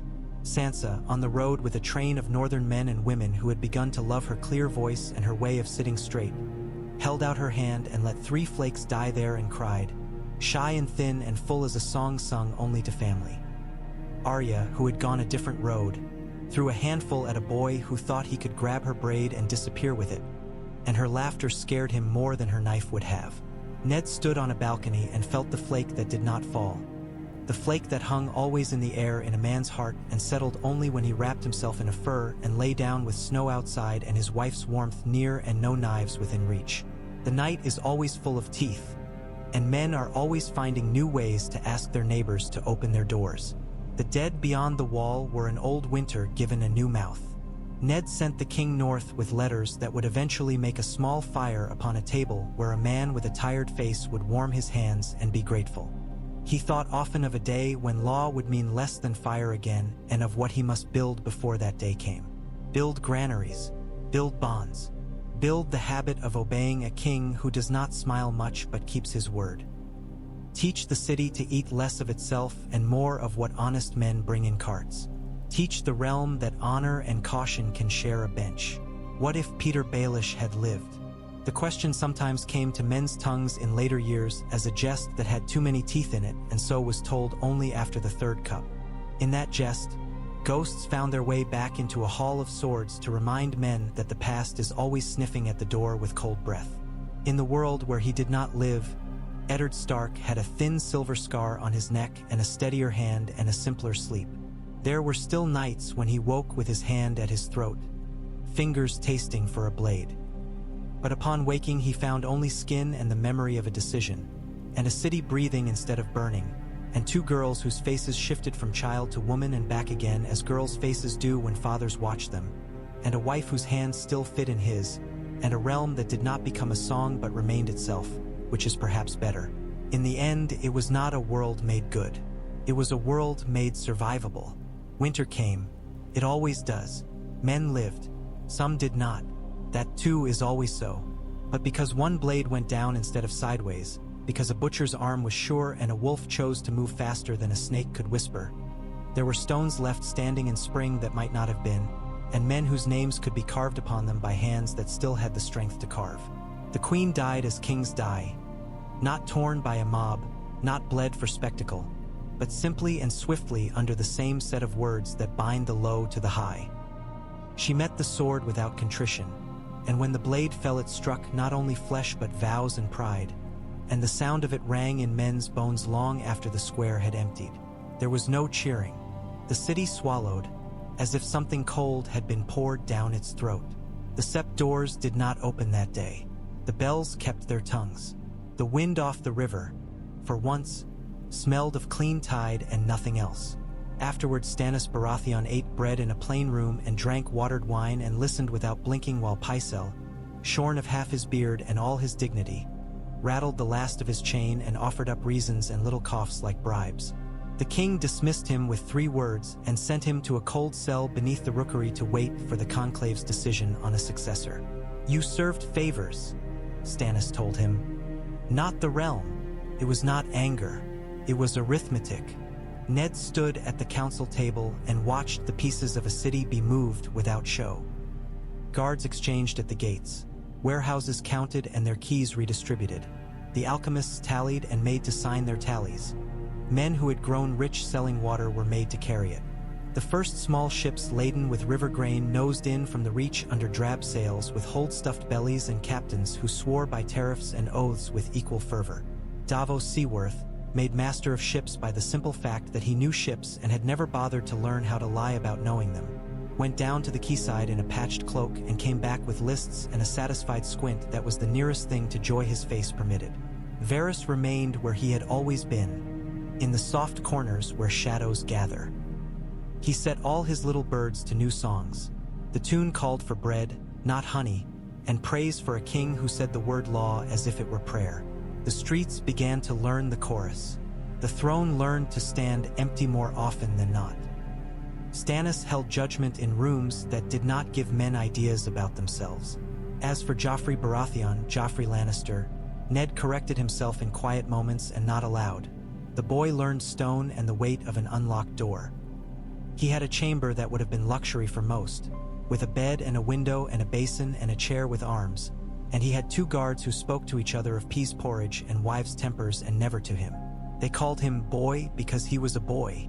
He shouted for a while at first, then discovered that shouting at walls is what madmen do and that even his pride preferred the boredom of silence. Sometimes he cried without meaning to. Once, in the 2nd week, he asked for his mother and the request dissolved as soon as it left his mouth, with his lips still forming the last consonant, like frost under a thumb. On a moonslim night, the new small council gathered around the table that had belonged to other kings and now belonged only to whoever cared to do the work. Stannis sat at its head like an apology to men who preferred guilt, with the stag of his house pinned at his breast, his hands hard as knots on the wood. To his right Ned. To Ned's right Davos, smelling of salt and tar and onion. On Stannis' left, Pylus, the Dragonstone maester in grey, loaned like a tool until the conclave bestirred itself. Farther left Varys, composed, and newly admitted Ser Barristan Selmy, with his arm no longer in a sling, his white cloak set carefully aside for a plain surcoat, white nonetheless. Stannis did not waste room air. The boy! Ned had expected the word some day, and the day had been coming like a tide. He is the Queen's son, he said, and the past tense lay between them like a stone. He wore a crown without right. He is also 14 years old. Stannis' jaw went tight. This is not an argument. The law is what it is. If his claim were honest, I would have bent to him and swung at my brother's command. It was not. The realm does not steady itself by letting fictions grow up into larger fictions. Davos' voice carried sand in it. Begging your pardon, your grace, but killing a boy. He lifted a hand as Stannis' mouth opened. I, a boy who would have had me hanged if he'd had the power. I am not asking mercy for him. I am asking you to see where the grain lies. You've just taught kings landing the feel of a clean blade. Show them now that a blade can be sheathed as well as drawn. Exile, Varys murmured. The wall, perhaps. A very old practice that some would say venerable. Stannis' eyes flicked to Ned. You favor this? It would serve, Ned said. The night's watch is thin. It is hungry. A boy who is proud may learn humility in wind and dark. And if he cannot, he will be where he can do no harm to the realm. The wall does not ask a man whether his blood is clean. It asks if his oath is kept. The watch does not forgive conscription, Pylus said with a nervous glance, as if looking down a well to be certain of its depth. By statute, by necessity, Davos said. Men take what men can carry. He shrugged. We can ask, not order. The boy can choose his head or the wall. Men choose life mostly. Stannis' mouth became the cut of a knife, then eased by a fraction. Send for the Lord Commander of the City Watch, he said, and a Septon who can still tell the truth. He will swear. If he breaks it in the black. His head will not trouble me again. And the other children? Varys' question landed with lace on iron. Myrcella Tommen. Children, Ned said. He let the word breathe. The innocence of their blood is a matter for the gods. The safety of their bodies is a matter for the throne. Keep them where they can be taught and where they cannot be used. Stannis inclined his head, which in him meant assent. They are Lannister by both law and nature. They will be kept. No douries. No courts built around them. When they are of age, they may choose a cloister, a ship, or a marriage of no consequence to the realm. Harsh, Varys said softly. Just, Stannis returned. Both, Davos offered and ended the matter. Melisandre asked for the boy's blood the next morning, because fire eats when you let it. She stood with her hair like a blaze behind her and her eyes full of certainty and told the king that darkness climbed walls no army could see. A king's blood wakes stone and breaks lies, she said. It mends a line that has been crooked too long. Davos' face shuddered. Leave the child, he said, and would have gone on if Ned's hand had not flicked the smallest warning. He had come to know the king's patience. It was a rope that looked shorter than it was until the moment it ended. Stannis' eyes went from the red woman to the hand. The wall will have him, Ned said, unbending his words one by one. We do not begin this reign by burning what we cannot later unburn. The gods have had their share. Melisandre smiled. You mistake my god for any of the others, Lord Stark. I mistake nothing, Ned said, and saw, in the angle of her head, a recognition he had not earned and did not want. She turned and left with the smooth dignity of a cat denied a table. She sees things in fires, Stannis said, when the door had closed, and if there was apology, it was buried under stone. Things that have come to pass.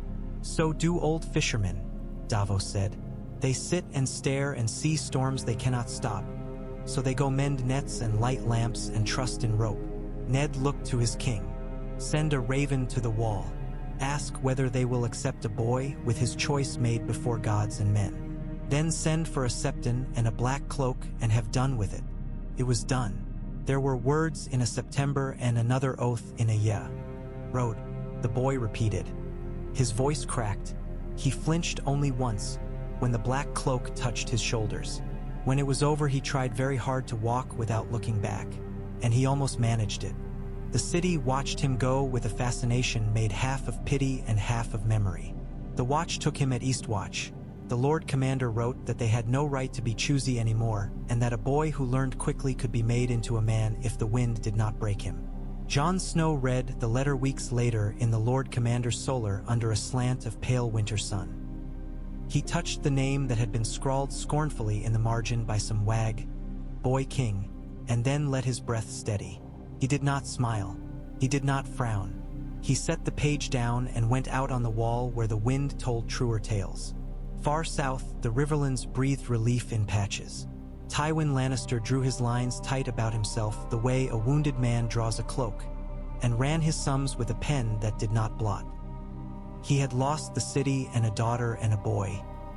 He had a son captained in a cell at Riverrun, and an army that would obey him until it found someone cheaper to obey, and an old man's hatred of chaos.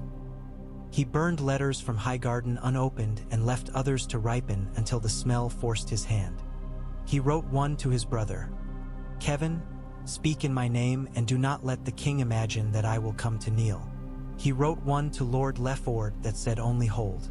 He wrote one to the Golden Tooth that read bleed them before you break them. He did not write to his son in Riverrun.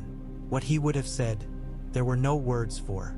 Jaime sat behind Riverrun's bars with his grin worn thin and his pride rubbed raw and remembered how doors sound when they open and someone you do not love comes in. Catelyn Tully came in. She had eyes like the Tully River itself. They could run any way they pleased and you would be a fool to look for a straight line.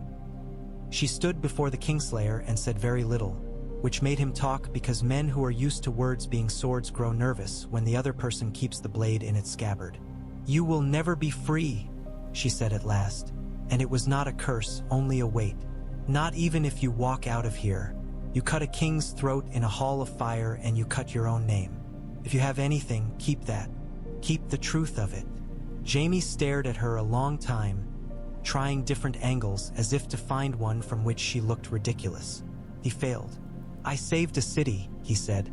A whole city of men who would have sung about me burning if they had not first suffocated on the smoke. Then say so, Catelyn answered. Not to me, to the hand of the king. He does not like you. He does love the truth when he can bear it. A small gift, perhaps, in a world where we have all forgotten how to give. Jaime laughed, and it was a bright noise with rust at the edges. "The truth," he said. "I will give him the truth, and in return he will give me a rope. You Starks call that balance." But when the door closed, he found his mouth had fixed on the shape of her words, and he could not help whispering them to himself as if they were an old prayer. In Moat Caelan's damp belly, Robb Stark held counsel with men who had given him a crown under a canvas roof patched so many times it looked like a quilt old grandmothers might gossip over. The kingship had come like a shout. It had settled like a stone. It did not wish to be given back. The great Jon had the crown in his hands again just to feel its heft while he argued to keep it. And Roose Bolton stared at a candle as if it were telling him something the rest could not hear. Helman Tallheart spoke for winter granaries and Galbart Glover for ships they did not have. Meej Mormont's voice cracked like a whip when men forgot that grain and ships mean mothers and children, not only ledgers and guesses. Catelyn had reached them in time to change the shape of discussion merely by being there. That is the way of mothers with sons who love them and fear disappointing them more than they fear steel. She read Ned's letters in the quiet after midnight and spoke to her boy before dawn, sitting with him on a step that had once been a tower's proud threshold and was now a stone with moss where old stories go to warm themselves. She did not tell him not to be a king. She told him what kings cost. "They cost people," she said. "Not only you. All of them." Robb rubbed his eyes with thumb and forefinger as if sleep could be argued down. "He asks me to hold," he said. "He always asks me to hold." "He asks you to live long enough to keep what is yours," she said. "He asks you to keep the neck and the river and the north, and to let a man who loves the law more than his own reflection carry the crown for a while." "He asks me to be a lord again," Robb said, and made the word sound smaller than it was. "He asks you to be more than a boy with a good sword arm and a crown on a wet night." She smiled. "He asks you to be what your father is.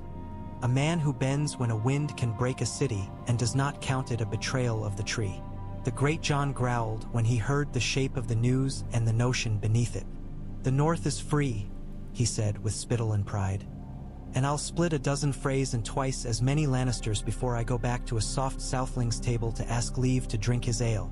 "Stannis is as hard as the bark on the wrong tree," Meej said.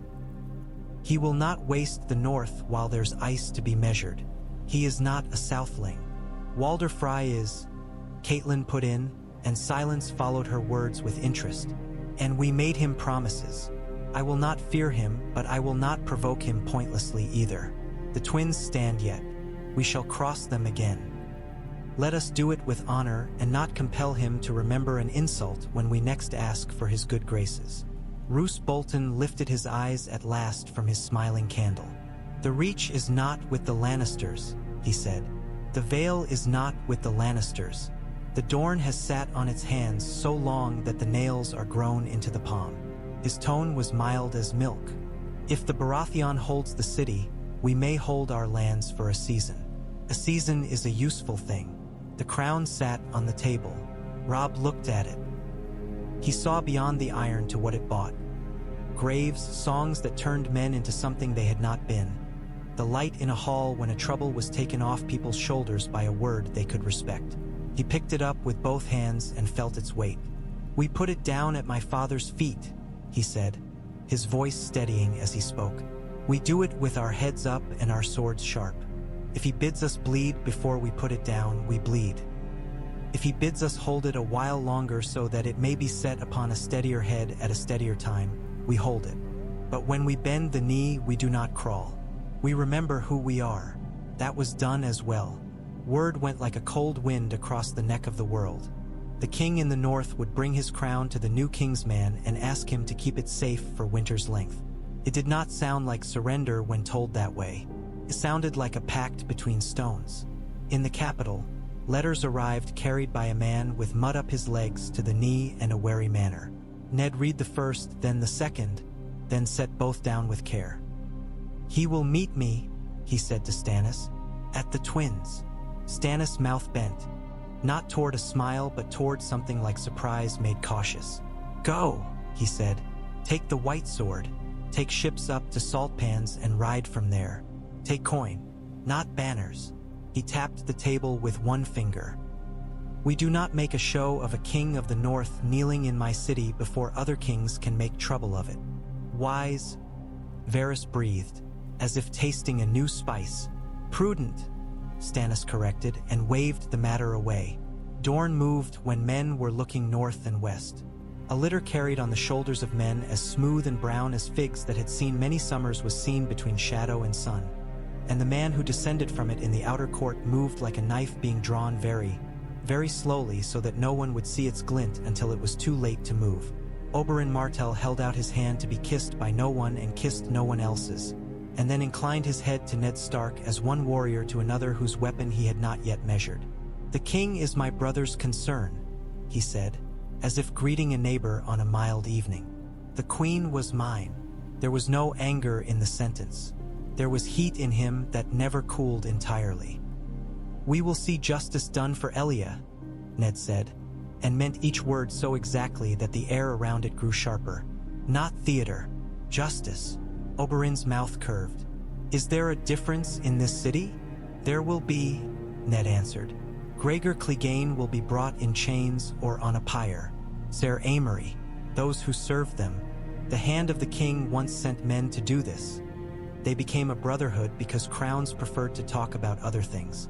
I have the same order still. I will spend coin and lives on it as a man spends coin on bread. Not for show, but because men must eat." Oberyn's gaze softened as much as a blade can. "And what will you take of us in exchange?" "A marriage," Ned said. The word surprised him briefly, as if someone else had said it. It had sat in him like a warmed stone, comfortable and simple. "The king's daughter, to your brother's son, Shireen to Trystane. A pledge that we will not forget the south of the south when inevitabilities come howling from the north of the north." Oberyn's eyes flickered with delight and calculation. "It is a poor man's alliance, honest and unadorned," he mused. "We had grown tired of gold stitched to lies. Doran will approve. He will also count the days until Gregor's head becomes lighter. Do not make him count too long." "I won't," Ned said.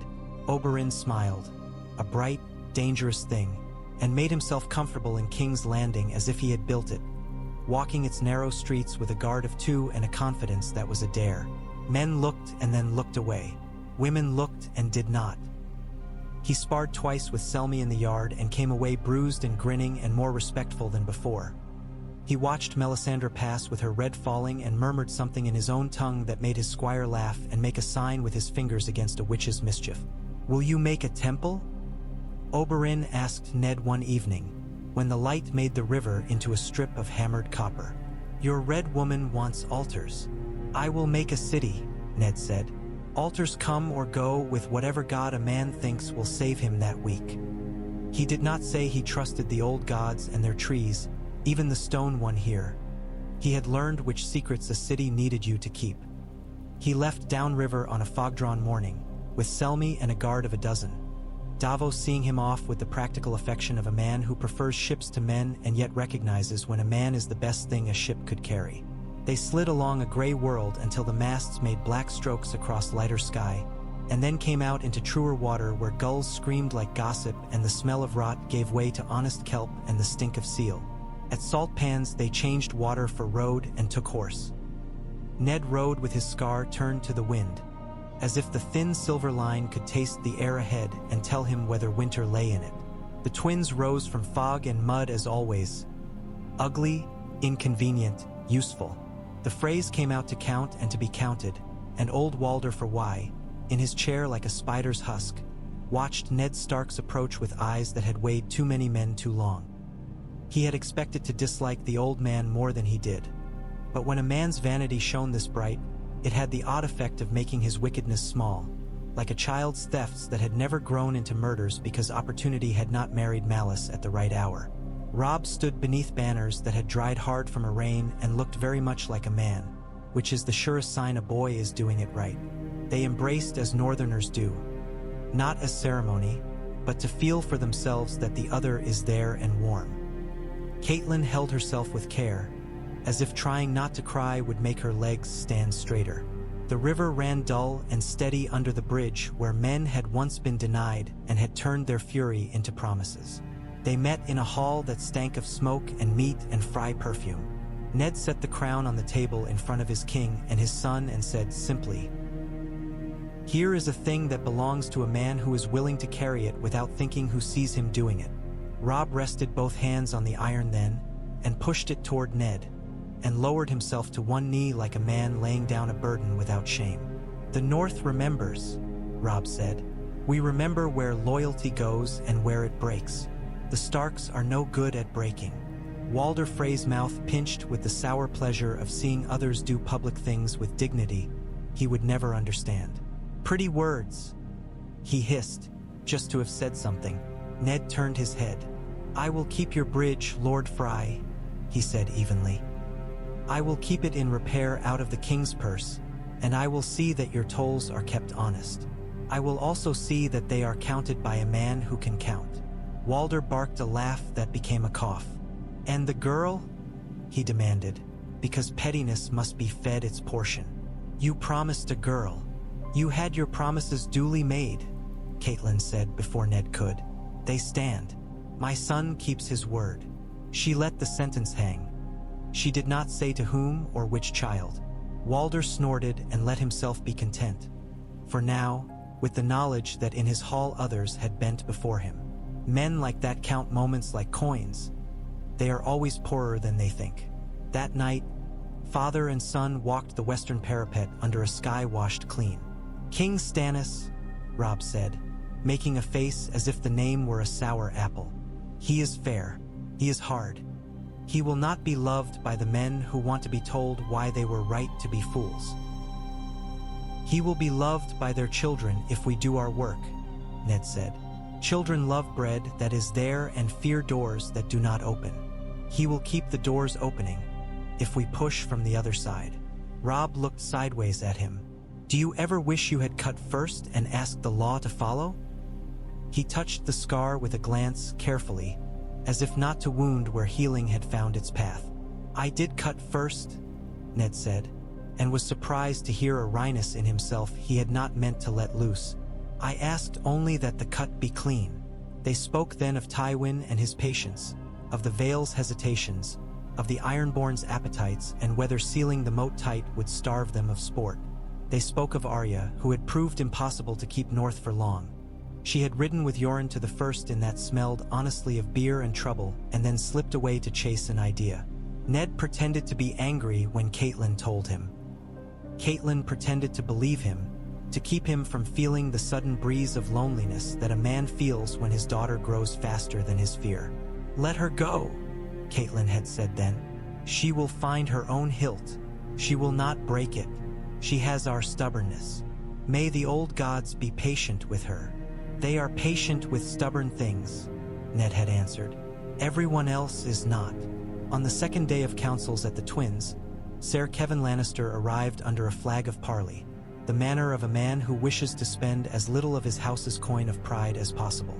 He had a face like a patient scribe's, careful, tired, uncomplaining. He bowed to Robb.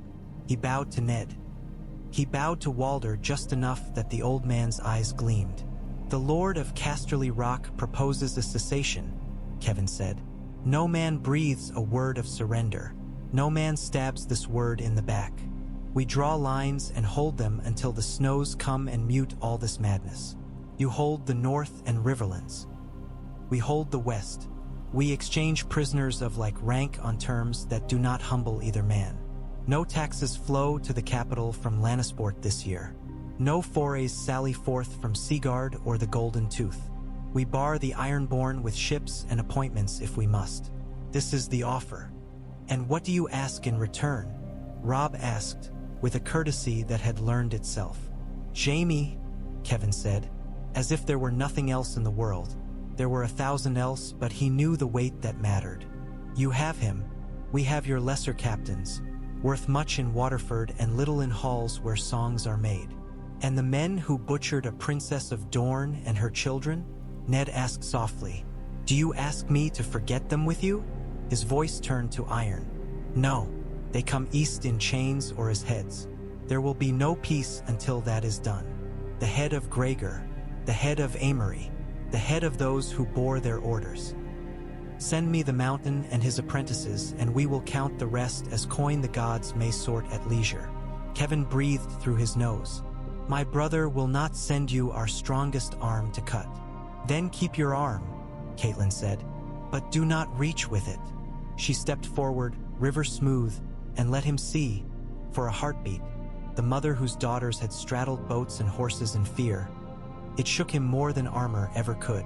Send us your debt, in grain, in coin, in quiet.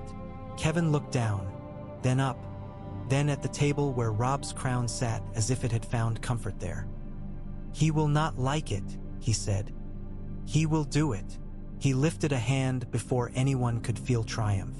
If we have your pledge that the boy, Jaime, will be judged by law and not by song. He will speak, Ned said. He will be heard, and he will live or die as the law says, not as men's memories demand. He could feel Caitlyn's eyes on him. Approval and worry, and that fierce pride that mothers reckon with like a river in flood. Tywin Lannister did as his brother said he would. A fortnight later, a cart under heavy guard came to the city gates, and within it a head, huge as a horse's and twice as ugly, with eyes the color of old piss and a mouth that could not quite be closed for its teeth. Gregor Clegane had gone down 3 days earlier after a fever no maester could break and a drink a certain quiet man had sweetened. The headsman had had to chop twice, and then a third blow to make the monstrous neck admit itself finished. With him came 2 smaller heads in sacks and 6 men in chains who had ridden north with Elias' screams in their pockets long forgotten, thinking there would be no reckoning. Oberyn Martell stood on the wall as the cart rattled in. He closed his eyes briefly and then opened them and smiled, and some of the women in the yard shivered without knowing why. One serpent has eaten its own tail, he said to no one and everyone. We shall find the rest and teach them a new trick. A day later, Jaime Lannister stood in the throne room with his wrists unbound and his words loose for the first time in many months. He spoke with that insolent ease of his that made men want to strike him for the pleasure of seeing the ease crack. But as he went on, the room thickened with attention. He told the story he had told himself so often it sometimes sounded like a lie to his own ears. Fire under the city, pyromancers at their jars, the Mad King's laughter as if it were a boy's at a puppet show, a sword through a back. He did not beg, and he did not boast. He finished and looked at Ned Stark. Ned had imagined this moment more than once in years when he did not think his life would ever intersect again with the man who had stood over Aerys, with blood on his white cloak. He had imagined himself cold and cutting, dispensing judgment as if it fell from a winter cloud. He found that instead he felt a complicated tenderness toward the truth.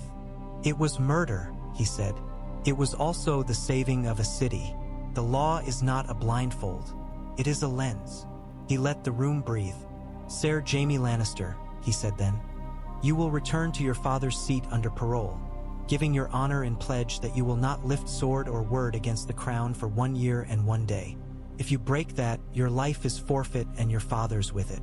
You will carry with you letters stating what you have said here under oath, so that when ballads grow hungry, they do not eat the truth. Jaime laughed, startled, honest. It came out quiet and almost boyish. He bowed with a graceless grace and walked out of the hall, a man whose name had not been scoured clean, but whose story had been set straight. Men would hate him less violently for it. Some would hate him more. The latter were the truer men. King's Landing ate that month without fighting over crusts. It was a strange feeling, as if the city had been ill for so long it had forgotten what it was to sit up in bed and taste broth. The faith rediscovered its humility. The High Septon, who had been careful with his waistline and uncareful with his words, was replaced with a quieter man whose fingers trembled when he raised the mother's hands over a kneeling crowd. Melisandre lit her own fires in the king's solar and looked into them as if there were a song only she could hear. It drove no one out. It lit no pyres. She did not press. Davos watched her as a sailor watches a red horizon, with practical concern and a readiness to reef sail. The Tyrells wrote long letters from gardens that made the air between words smell of lavender and ambition. Olenna's pen had teeth. Willis wrote with kindness about hawks. Mace spoke of tourneys. Loras made no sign. He had taken Renly's death and made a cell around it and was slow to open the door. Olenna called the marriage of Shireen and Tristane a grainish little idea and then praised it for growing in poor soil. She asked, with fingers thin as quills piercing the page, whether the Reach's ships might be allowed to enter the Blackwater with tariff relief if they came laden with wheat instead of banners. Ned wrote back that bread is its own tariff and that the city would remember a child's belly better than it remembers a banner's color. He sent the letter with a cask of summer wine and a list of streets where hunger had already lessened. Jon Snow wrote letters with ink that stiffened in cold to his father. He still wrote the word with the secrecy of a prayer, to tell him that Old Bear had ridden with half the men to the Fist of the First Men and that the woods did not like to be ridden. He wrote that Samwell Tarly had found a dragonglass hoard buried in old snow in an old cave, and that some of the men made jokes about that and others made signs with their fingers when they did. He wrote that he had watched a dead man try to stand and that when his blade bit him, the dead went down like a sack of wet rope, and that he had dreamed of cold that did not live in wind. He did not write about ghosts or a girl with red hair who had called him Crow, because boys understand better than most what truths need minding and which ones only need warmth. Ned read those letters at dawn, when a man's heart is frank with itself. He took them to Stannis and to Davos and to Pylus, and they sat with their hands around cups and looked at each other over the steam. "I will go north," Stannis said, and no one was surprised, not even Melisandre. She had been wandering the solar like a cat smelling a mouse behind a wall for days. Not yet, not until Tywin's hand is tied. Not until the South eats without stealing. But I will go, and I will take men who know that an oath said in summer still binds in winter. "Leave me the city," Ned said. "Leave me the laws and the rats and the whining. Go and fight something that cannot be bribed, your grace, and take my blessing for what it is worth to a god who does not heed trees." He saw the shiver in Melisandre's eyes at that and knew that she understood now that his gods were stones and rivers and winter itself, and that he would not exchange them for fire. Oberyn left not long after, the better to send back more letters with more wit and more knives folded inside them. Before he went, he stood with Ned on a balcony and watched the river and said, "You have made a city breathe again. Do not stop it half-breathed, as men so often do." "I will not," Ned said. "But winter will try." "Winter dies," Oberyn said. "Men too, but winter always comes back. Men sometimes do not." He touched Ned's scar with a finger ostentatiously gentle and smiled, then turned and went with a stride that made women look twice and some men as well. In the west, Tywin Lannister received his son with a stillness that made Jaime's grin go brittle. He read the letters. He read them twice. He called for wine. He did not pour any. "You have told the truth," he said finally, without warmth and without scorn. "Good. Now it is in the room. We may get on with work." "And what is the work?" Jaime asked. "Losing slowly instead of quickly? You have no city to buy. You have no reach behind you. The Dorne have sent the mountain's head back in a cask like a gift from a bad suitor.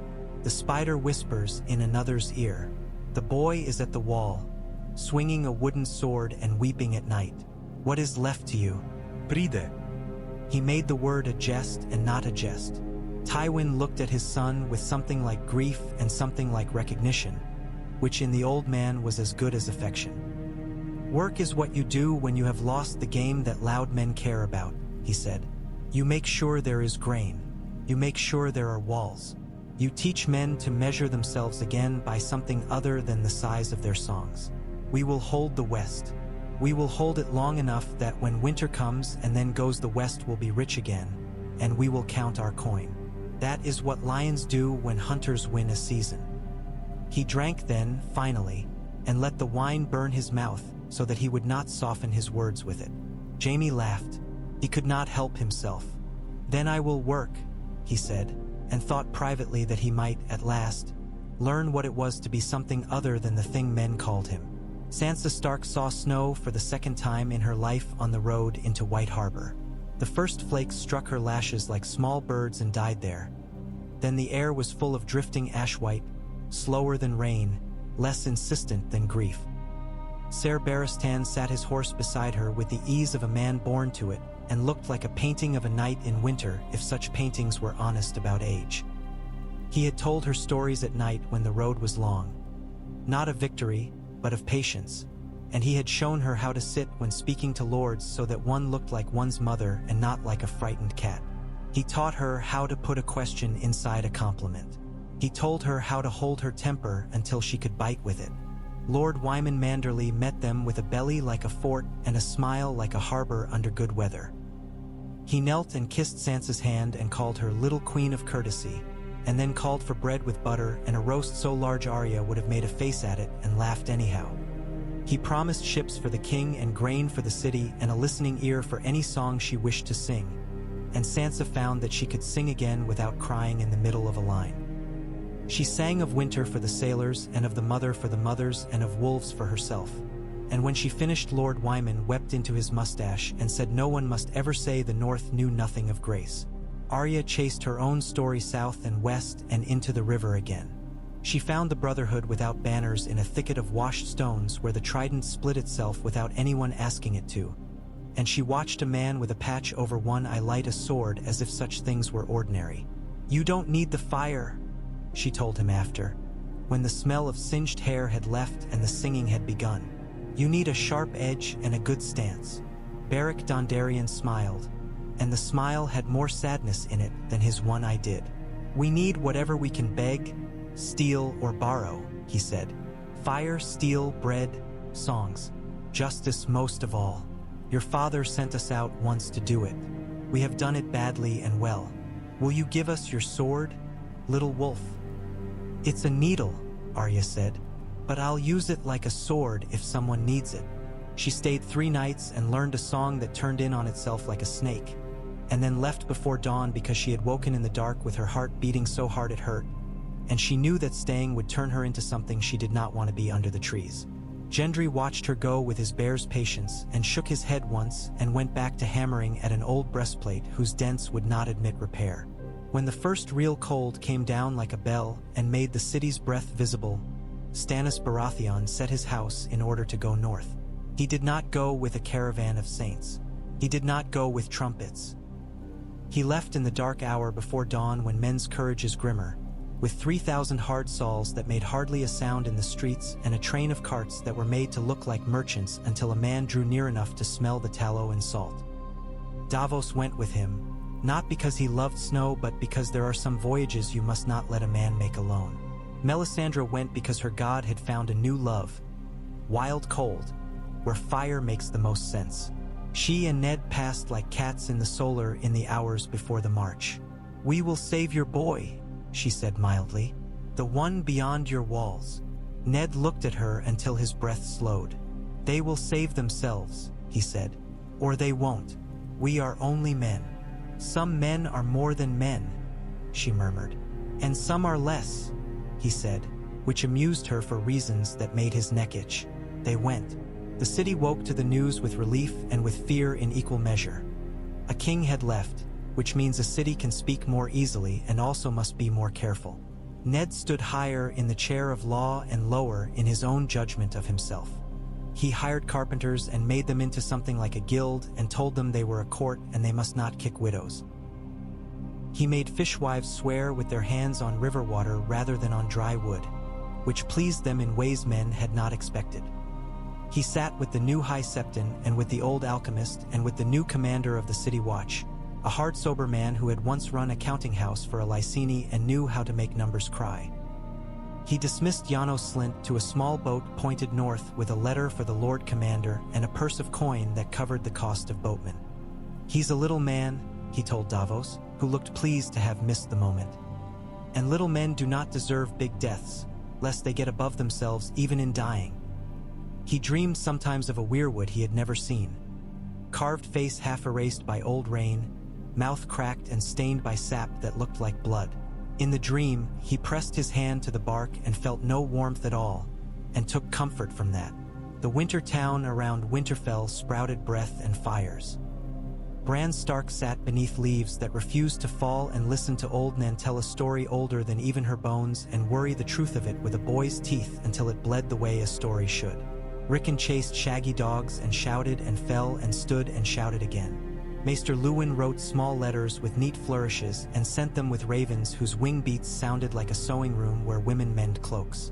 Catelyn returned to her father briefly when a letter told her his breath was shallower again. She sat by his bed and sang a quiet river song, and when he died he smiled like a man who has finally found a comfortable stone to sit on. Tyrell ships came up the Mander and then up the Blackwater in lines that looked almost monkish in their order. They opened their bellies and let out wheat and barley and something like grace. The city took both. Ned met Olenna Tyrell in a room fitted to her tongue more than to her body, and came away needing a cup of water and a long stare at the wall to be sure he had not agreed to something unwise. She came away with a tariff schedule and a promise of a dockmaster who would not allow his purse to be filled with more than one man's coin at a time, and said as she left that if all Northerners had learned to count this well, their tables would be less grim. She told Marjorie over supper that night that she should stop looking at men as if each one might be a crown and start looking at them as if they were meat. Some were tough and needed long cooking. Some were tender and not worth the coin. A few were fit to put before guests. Marjorie laughed and let her grandmother toss her the bits of irony like sugared almonds. At last there came a raven with wings whitened at their ends by frost and a note tied awkwardly, as if the man had written with gloves on and his fingers had stiffened between words. Stannis Baratheon had reached the wall. He had seen dead men walk. He had seen their eyes, which were a color he had only once seen before in a cold sea at dawn. He had seen a boy he had sent to that wall stand and not flinch when those eyes fixed him. He had given the Night's Watch coin, and men, and the promise of more, and had set up camps of order along roads where order had not slept in years. He wrote to his hand with the oddest sentence Ned had ever seen his hard hand write.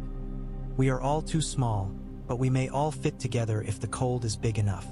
Ned read it and put his fist against his mouth and laughed once, a short sound like a bark that surprised those who heard it. He handed the letter to Davos, who read it and felt something unclench inside him that had been tight since a pig had killed a king. Winter did not end because good men stood on walls. It slowed and regrouped and sent out small teeth to take small bites. In the city, candles were made of tallow and not of whatever green things pyromancers steep in secret. Men were hanged for theft sometimes, and sometimes made to carry stones until the theft had been worked out of them in sweat. Women went to the mother house with bundles of shame and came out with bread and the name of the man who had given them the bread written on a scrap they could put under their pillow. The Sept bells were rung not for show but because someone had died and someone had been born. Children learned to say "Your Grace" without envy and to write their numbers in rows that added and subtracted properly. Peter Baelish, dead on a hall floor that smelled of old iron and of his own silk, did not see any of this. It seemed both tragedy and relief.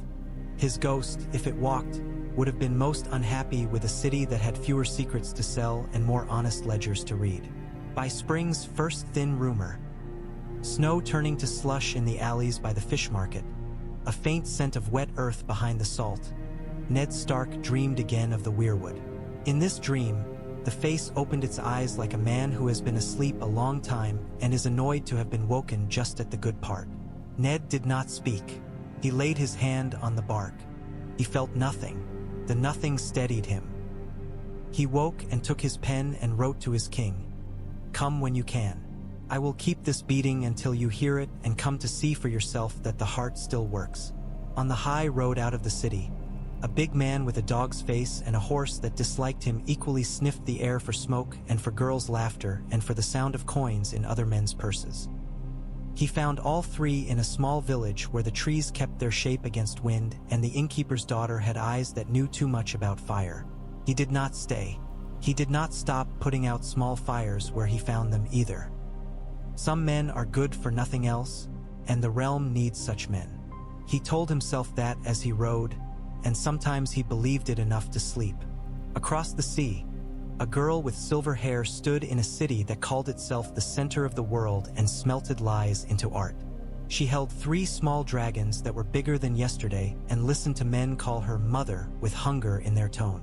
She learned that the usurper was a different name than the one she had whispered for years, and she tasted this new name carefully and found that it was as bitter and as sweet as the old. She did not know the names Ned Stark and Davos Seaworth and did not care. She looked west and saw only the shape of a long promise. The promise looked back, unstartled. Promises are polite like that. And in the far, far north, where maps stop being ambition and start being lies, cold went about its ancient business. Men in black fought it with fires and with lines written in the snow with their bodies. Kings fought it with banners that did not flutter because the wind was too honest, and with laws that had to be spoken through wool. Boys became men when the cold decided to permit it, and some men stayed boys forever and died with their tongues stuck to their teeth. Jon Snow stood on the wall at dawn and looked into a sky that did not change to suit him and smiled anyway, because in that held blue was something like truth. There was no one moment when the realm became good. There were 1,000 when it did not become worse. A boy in King's Landing did not steal because he remembered a day when a stranger had handed him bread. A gold cloak handed back a bribe because he would have had to lie to his own child about where the coin had come from. A mother sang without crying. A lord in the West kept his men from raping a village because he had been told quietly that his lord would know and that there would be a reckoning not in ballads but in ledgers. A girl rode with heart in her mouth and the mainland under her, and did not fall. And because one knife had gone down instead of in, because a hand had been turned instead of trusted, because a butcher's certainty had found its chapter in law and made it say something clean, there were men alive to do those 1,000 small right things. Eddard Stark walked into the Hall of Swords, now only a hall, and paused again on the steps and put his palm to the cold iron and did not bleed. He went about his work. Summer will come, the small folk said, and meant bread. Winter will return, Ned Stark knew, and meant duty. Between them there was a span of days that men can shape.